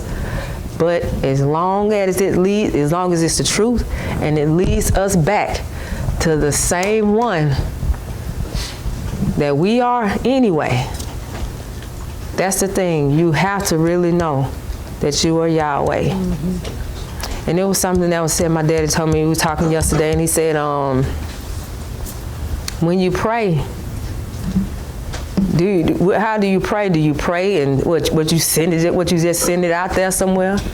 Or do you pray from within? Because it has to come from within. I had to think about that. I had never thought about that before. Because I say a prayer, and it's like, where do you think it's going? Out in the atmosphere somewhere? You know, seriously, you know, like you got to look at everything. You have to look at everything. Exactly. Everything. That's right.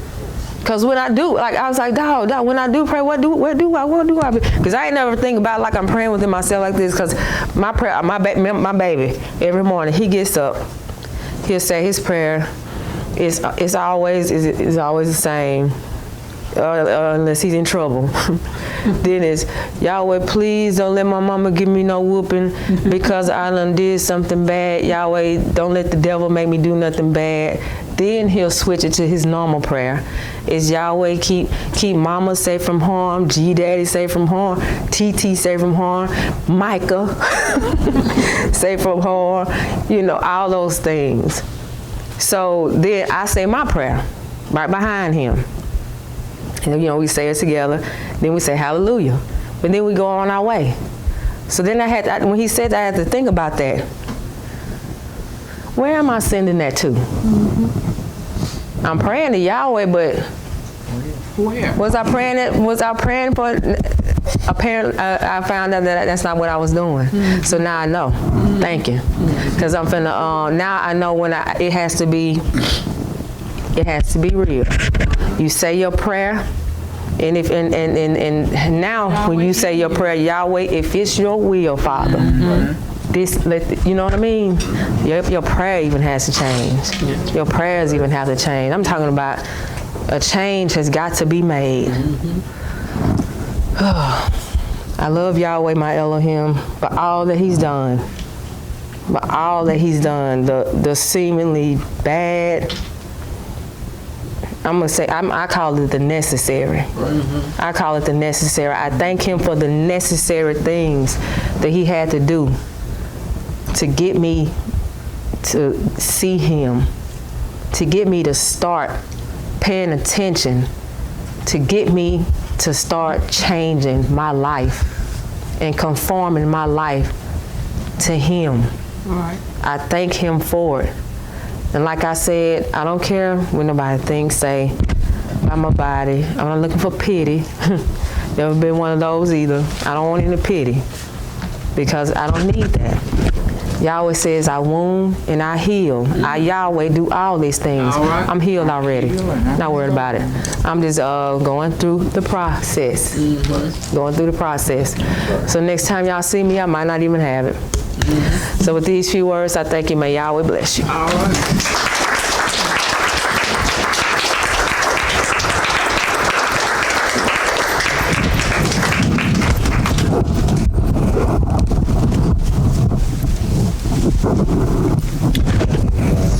Our final speaker will be our dean, Dr. Carl Boston.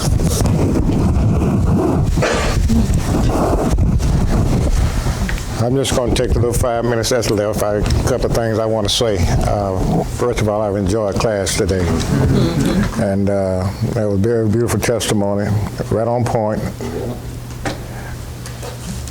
Can't find no fault in it.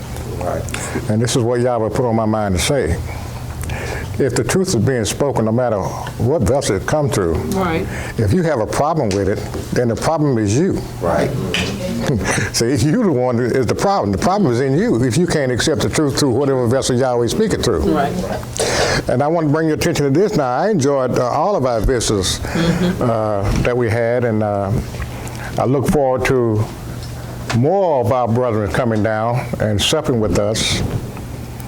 Something I had seen, and I only might have expected to some folks, but anyway, our brother from Waynesboro got up here, and y'all asked this question. I wonder if anybody really understood what he was saying, because it just seemed so light that he threw it out there. Did they really look at it? I want you to look up attitude and circumstance right quick.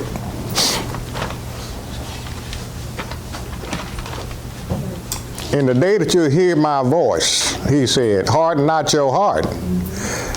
Only Yahweh can speak the truth. That's the Holy Spirit in a man speaking the truth. See? You got it? Attitude, manner, disposition, feeling, position toward a person or thing. Read that again. I didn't hear it.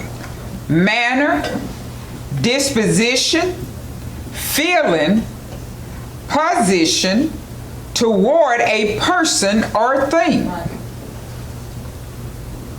Anybody got anything else with that? I have a settled way of thinking or feeling about someone or something, particularly one that is reflected in a person's behavior. Right. Now, attitude. That was attitude. Now, what I want to say about that is this. The Holy Spirit does not have an attitude. Do you understand what I'm saying? It don't have a disposition or anything like that toward anyone. His is love. That's what he puts out there, love. Yahweh so loved the world. You see, and yes, he whoops us. 12th chapter of Hebrews. And it was another one I can't think right now. But go ahead and get the circumstance for me. Because this is what was said. Was it Sunday? Yeah, this is what was said Sunday. And I wish you all would go back and look at that video, because it was some beautiful stuff put out there. And he said, now one will go around and he said, man, how you doing? So, well, under the circumstances, I guess I'm doing all right. He said, well, what you doing under there? Got it. Yeah. What are you doing under the circumstances? Why are you there? What you should do is be above the circumstances, not under them. That's right. So you talk about, well, I guess I'm all right under the circumstances. No, I want to be above the circumstances. That's right. You understand? That's right. Now read that. Circumstance, a condition or attribute that accompanies, determines, or modifies a fact or event. It modifies a fact or an event. Circumstances, read. The existing conditions or state of affairs surrounding and affecting an agent. Right. So we don't. On a central accompaniment. So we don't want to be under the circumstances. Right. We want the circumstances to be under our feet. Right. As I was expressing to Melanie the other day, you cannot.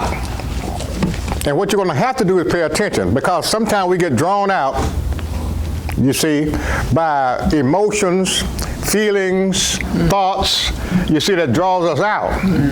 You don't want to be drawn out. You want to stay home. If Yahweh have given you peace of mind, don't come down from nothing. No, that's right. Don't let nothing or nobody draw you out with words, letters, or behavior. That's right. You stay at home. You stay in that rest. That's peace, folks. Why would you leave that to come down and argue with something? That's right. Once you come down into those emotions, you see, then you become subject unto them. That's why those thoughts bombard you like that. That's a satanic world that you have come down into. You see? Wow. Get the scripture I called out. Hebrews 12th chapter.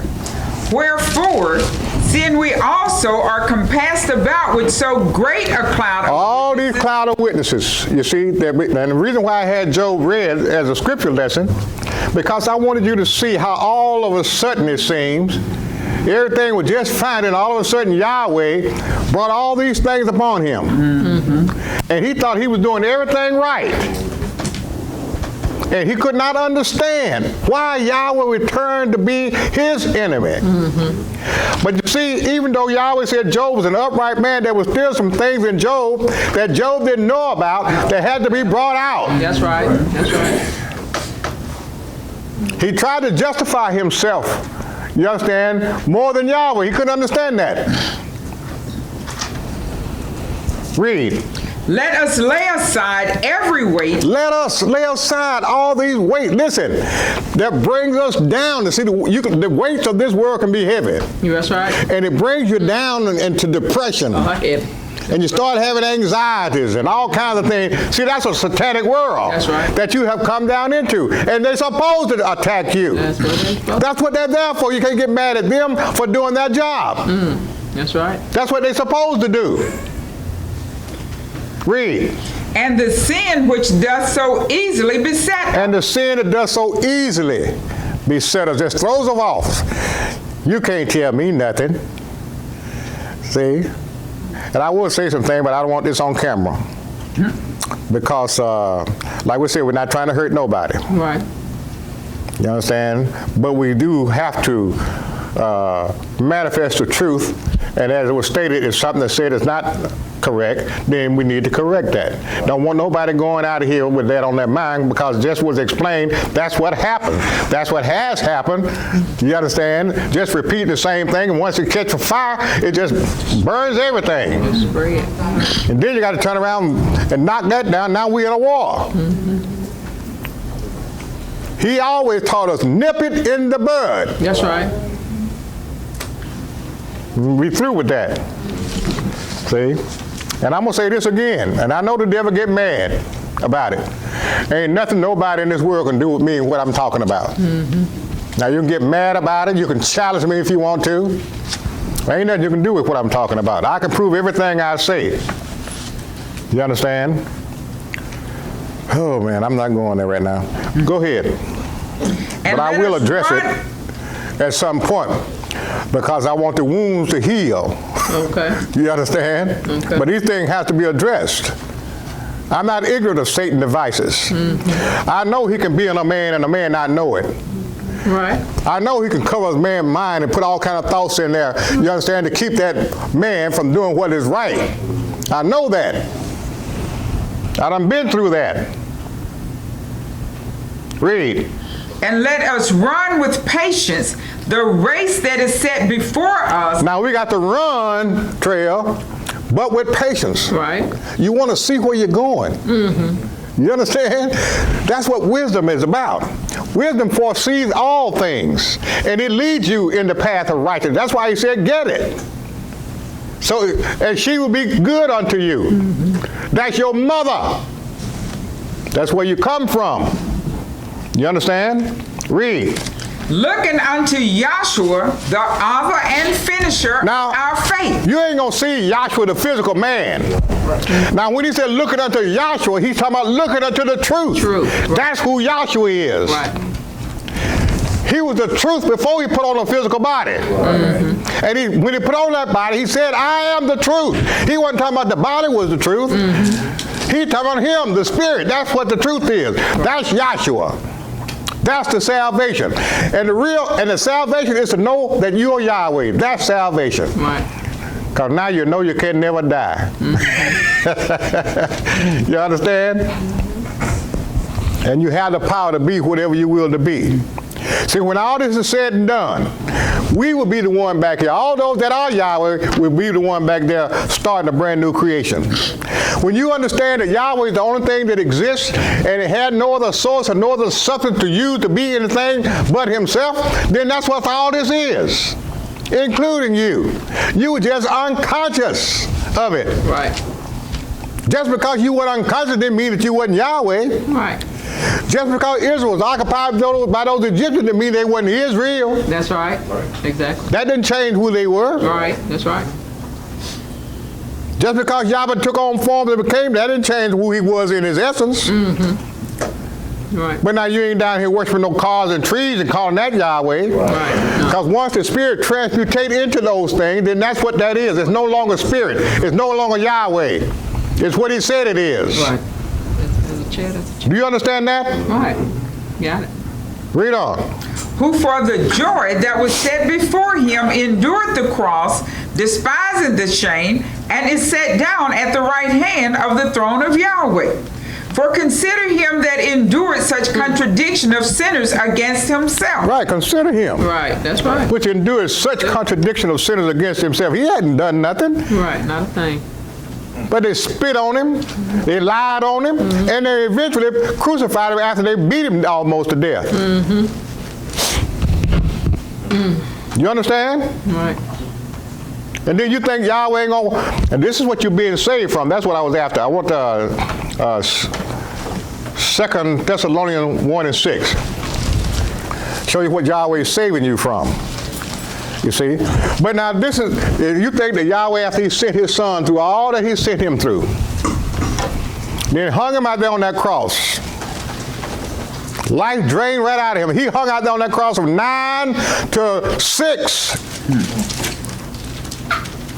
Well, 3. Let me take that back. Because he come off that cross then. From 9 to 3. Took him down off that cross because he could not stay up there because the Sabbath was coming up, so they had to go and get him down. But all that time he was hanging on that cross. Do you understand? There's some things I want to say about that too, about the crucifixion, the cross fixed. See, these attributes was fixed. But now when Yahweh has delivered everything back to him and he coming back, they can become unfixed.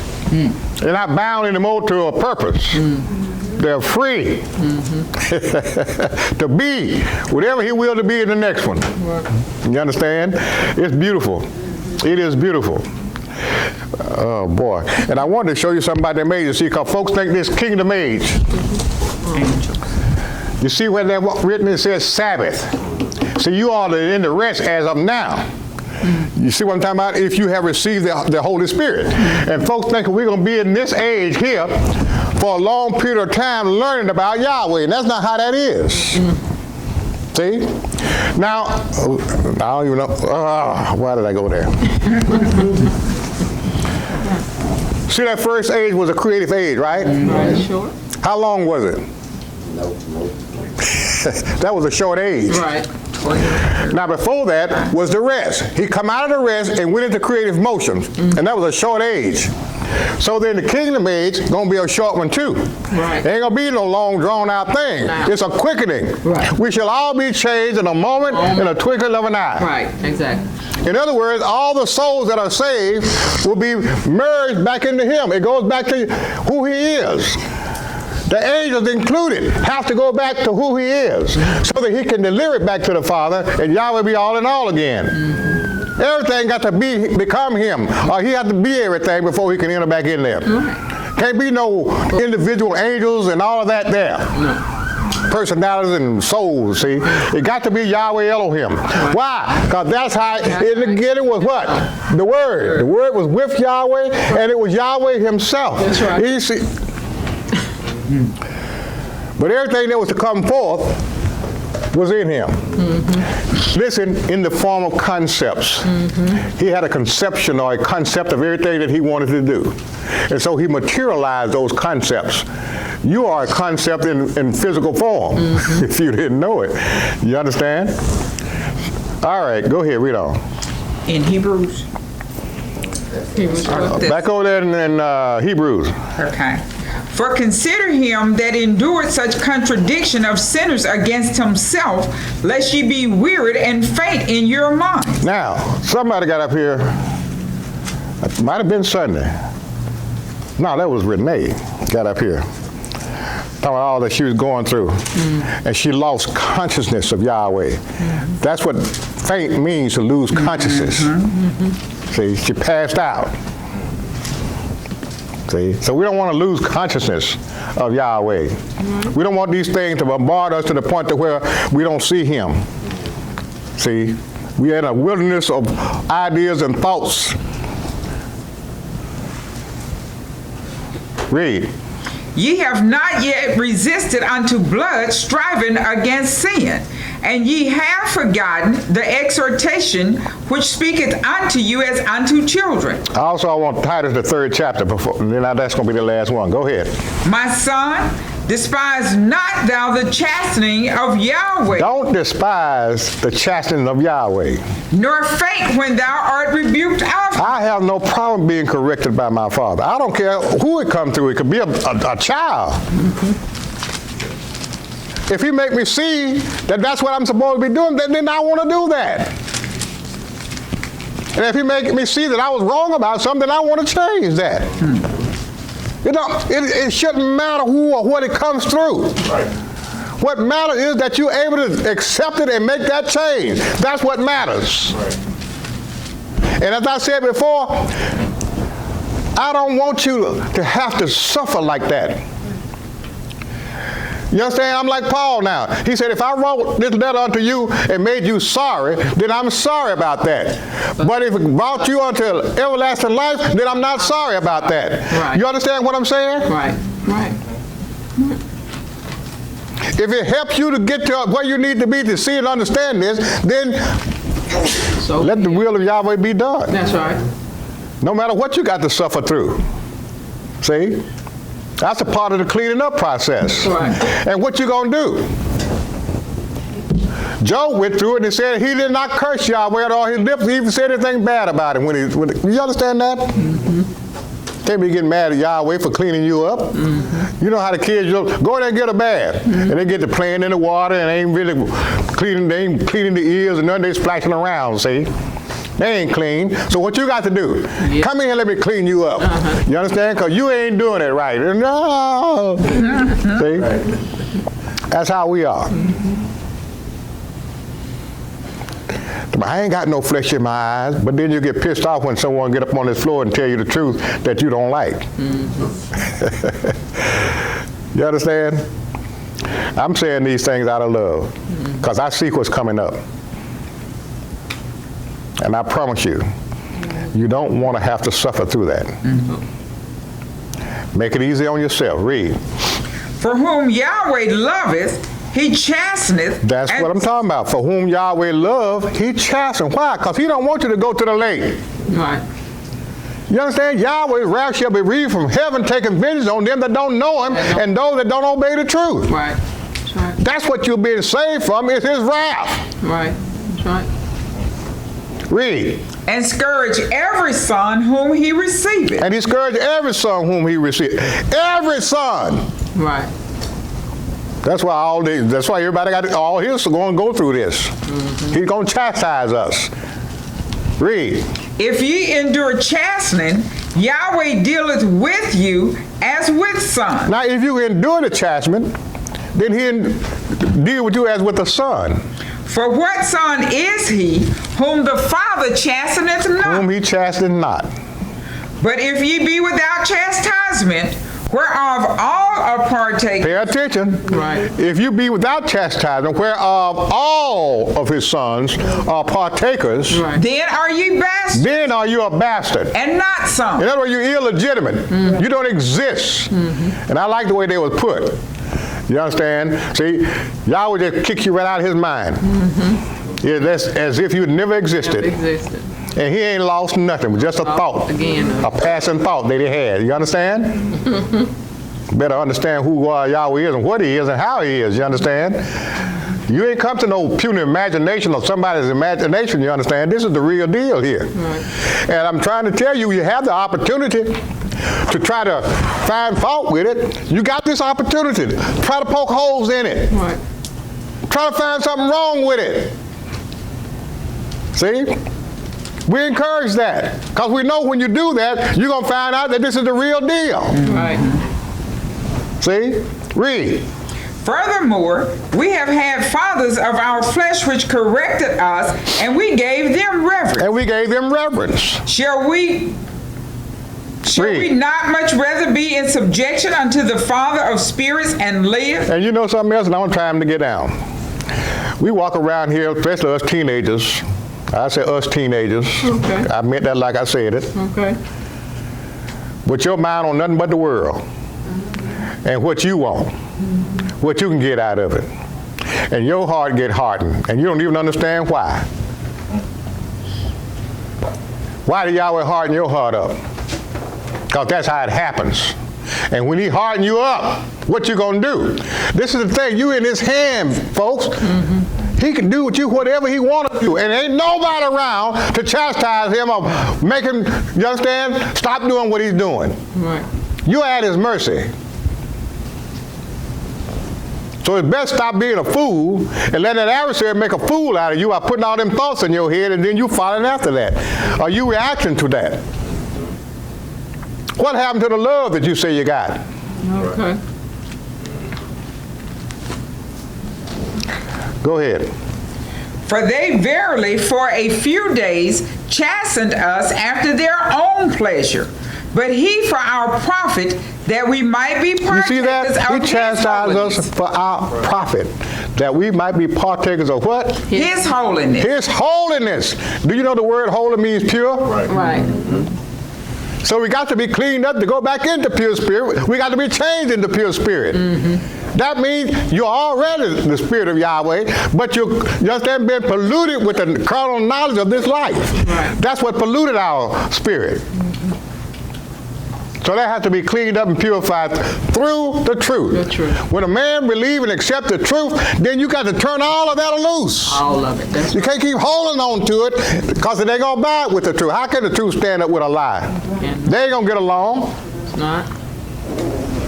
Read. Now no chastening for the present seemeth to be joyous, but No, it's not joyous. I can't think of nobody that like pain and suffering. Ain't none of that joyous. See? But then what did he say? Glory and tribulations. So you got to be way up there to be able to do that. I'm talking your understanding. Right. To glory and tribulation, because when them boys were cast in jail and beat, they were happy. They would have to be beaten for preaching the gospel. They was happy about that. They didn't care. They would have stayed in jail if Yahweh had left them. They didn't care nothing about that. Why? Because they knew they had eternal life. That was the difference maker, which allowed them to put up with whatever Yahweh had set up for them to go through down here. Because they know they had the life. That's why you have to know the truth. And that's what will set you free. You understand? You ain't afraid to die. You ain't scared of none of that. Read. nevertheless, after it yielded the peaceable fruit of righteousness unto them which are exercised thereby. Unto them which are exercised by, see, it renders his peaceable fruits of what? Righteousness. You understand? So what? Unto them which are exercised thereby. Exercise thereby. Now what we had in, I think it was 13:20 Hebrews, get that right quick. I think that's where it's at. Hebrews 13:20. Now the Eloah of peace, that brought again from the dead our Savior Yahshua, that great shepherd of the sheep, through the blood of the everlasting covenant, make you perfect in every good work to do his will. You see that? That's who makes you perfect. Him sitting right there in you makes you perfect in every good way to do his will. See? Read it again. Make you perfect in every good work In every good work to do his will. to do his will. Working in you Who working in you that which is well pleasing in his sight through Yahshua the Messiah. That's who's working that in you. Listen, people, if Yahweh wasn't in you, you wouldn't be sitting up in here right now. Hell, you'd be in a hole in the ground or at a funeral home ready to get put in the hole in the ground. You understand that? That's the only life. That's what makes everything live. Plants, all of it, bacteria, all of it. It's him that got it going on. See? And he's finna take all this off. All this that you see shall be dissolved and enter back into the spirit that it came from. That's what the Messiah come in. He shed his blood to clean it all up so that the creation itself, he was down in the earth. You understand that? You see blood drained down in the earth to purify and clean it up. You see what I'm talking about? So that it can enter back in. You follow that now? Read. To whom be glory forever and ever. All right, now get the other thing. Titus or Thessalonians? Let's get Titus first. Which chapter? 3rd chapter, start the 1st verse. Titus 3 and 1. Put them in mind to be subject to principalities and powers. He said, put them in mind. So you have to be told these things. To be subject to principalities and powers. Read. To obey magistrates. To be ready to every good work. Now you see that? Now that's going to have to come from within. That's Yahweh in you working the thing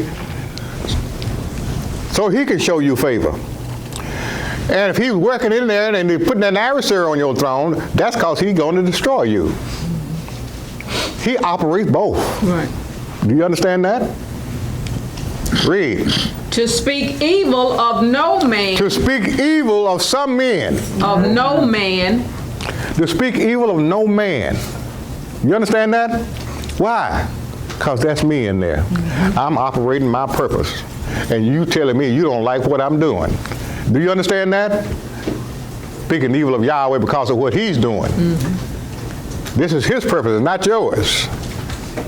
Read. To be no brawler. To be no brawler. But gentle.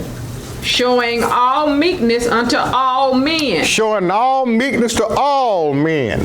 For we ourselves also were once foolish, disobedient. You see that? That's why you don't speak evil of no man. Because we ourselves were once foolish, ignorant, disobedient, stupid. Read. Deceived. Deceived. Serving various lusts. Now, if you were deceived, what makes you such a big dog? Now, how you going to come along now and tell Yahweh how to preach his gospel? See? Read. Deceived. Serving various lusts. Serving various lusts. Now, look at your own life. Try to get you to do that. Go back in your past and don't lie to yourself. Right. Ain't nothing been good about you. Ain't nothing you done in your past life was good. Nothing was good. That's why you can't be pointing the fingers at nobody. Every time you point your finger, you got 3 of them pointing back at you. Just remember how you were. That's what he's talking about. Right. Read. Serving various lusts and pleasures, living in malice and envy. Living in, well, I ain't got time to look malice up. You got to do that for yourself. And envy. You see, all of that's of the adversary. That's what you read there in James, the 3rd chapter. You understand? The spirit that comes from above are first peaceful, pure, and easy to entreat. See? But that's of the world is envy and strife. All that's of the adversary, and it's earthly. Don't lie to yourself and say you're not envious if that's what's in you. What you do is ask Yahweh to move that. Jealousy, ask him to move that. What are you jealous of? Why? What you lack, ask Yahweh. Don't be asking him for no physical stuff either. Right. You ask Yahweh for wisdom, for understanding, to give you a pure heart. See? As the testimony was given here this morning, I'm happy that you made it to that point. I'm happy that Yahweh brought you there. Because I got tired of looking at you going through the suffering. But I knew it wasn't nothing I can do but tell you the truth. See? Try to give you some hope to let you know that Yahweh is with you. And that's another thing. You don't want Yahweh to shut up on you. That's a ooh-wee. That's right. Not only is that hurtful, that's scary. So come down off your high horse. You ride a little too high. See, one of them limbs gonna knock your head off because you ain't gonna see it coming. You're riding too fast. You understand? All right, read. Living in malice and envy. Living, that's what we were living in. Malice and envy. Read. Hateful. Hateful. And hating. That's how he said we were. Now he ought to know he made us.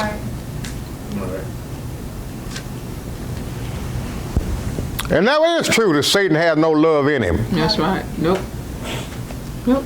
And I understood what they were looking at when they said that. Yeah. We discussed that. What you got there in Timothy? The love of money is the root of all evil.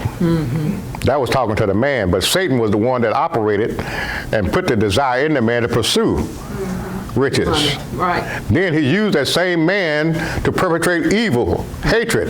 Look at Donald Trump. Look at the sheik over there.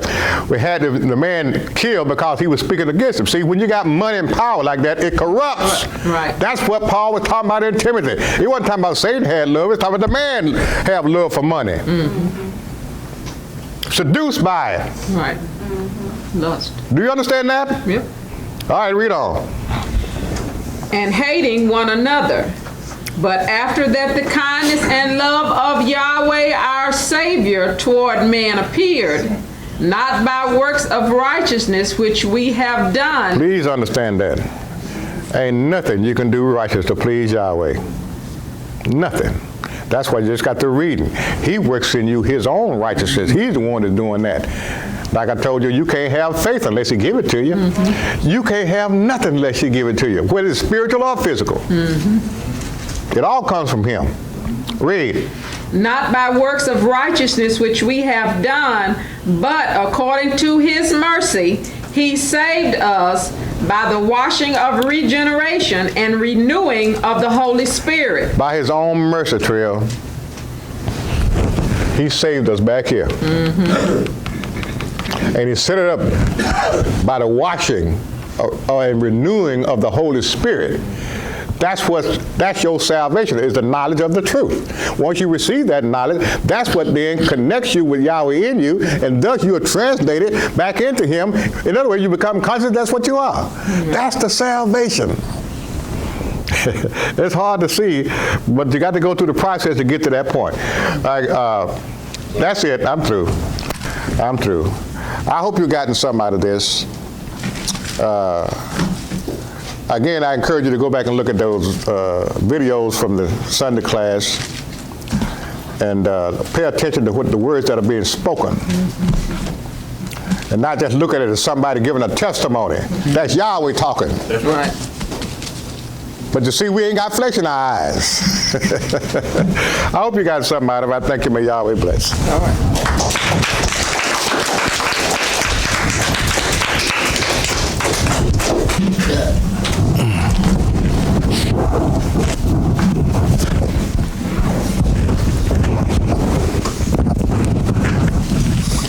Are there any questions?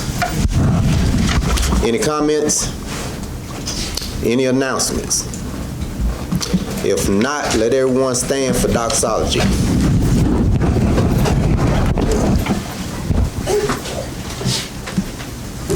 Now unto him that is able to keep you from falling and to present you faultless before the presence of his glory for exceeding joy, to the only wise Elohim, our Savior, through Yahshua the Messiah, our Sovereign, belong glory and majesty, dominion and power, both before all times, now and forever. Let us all say, Hallelujah.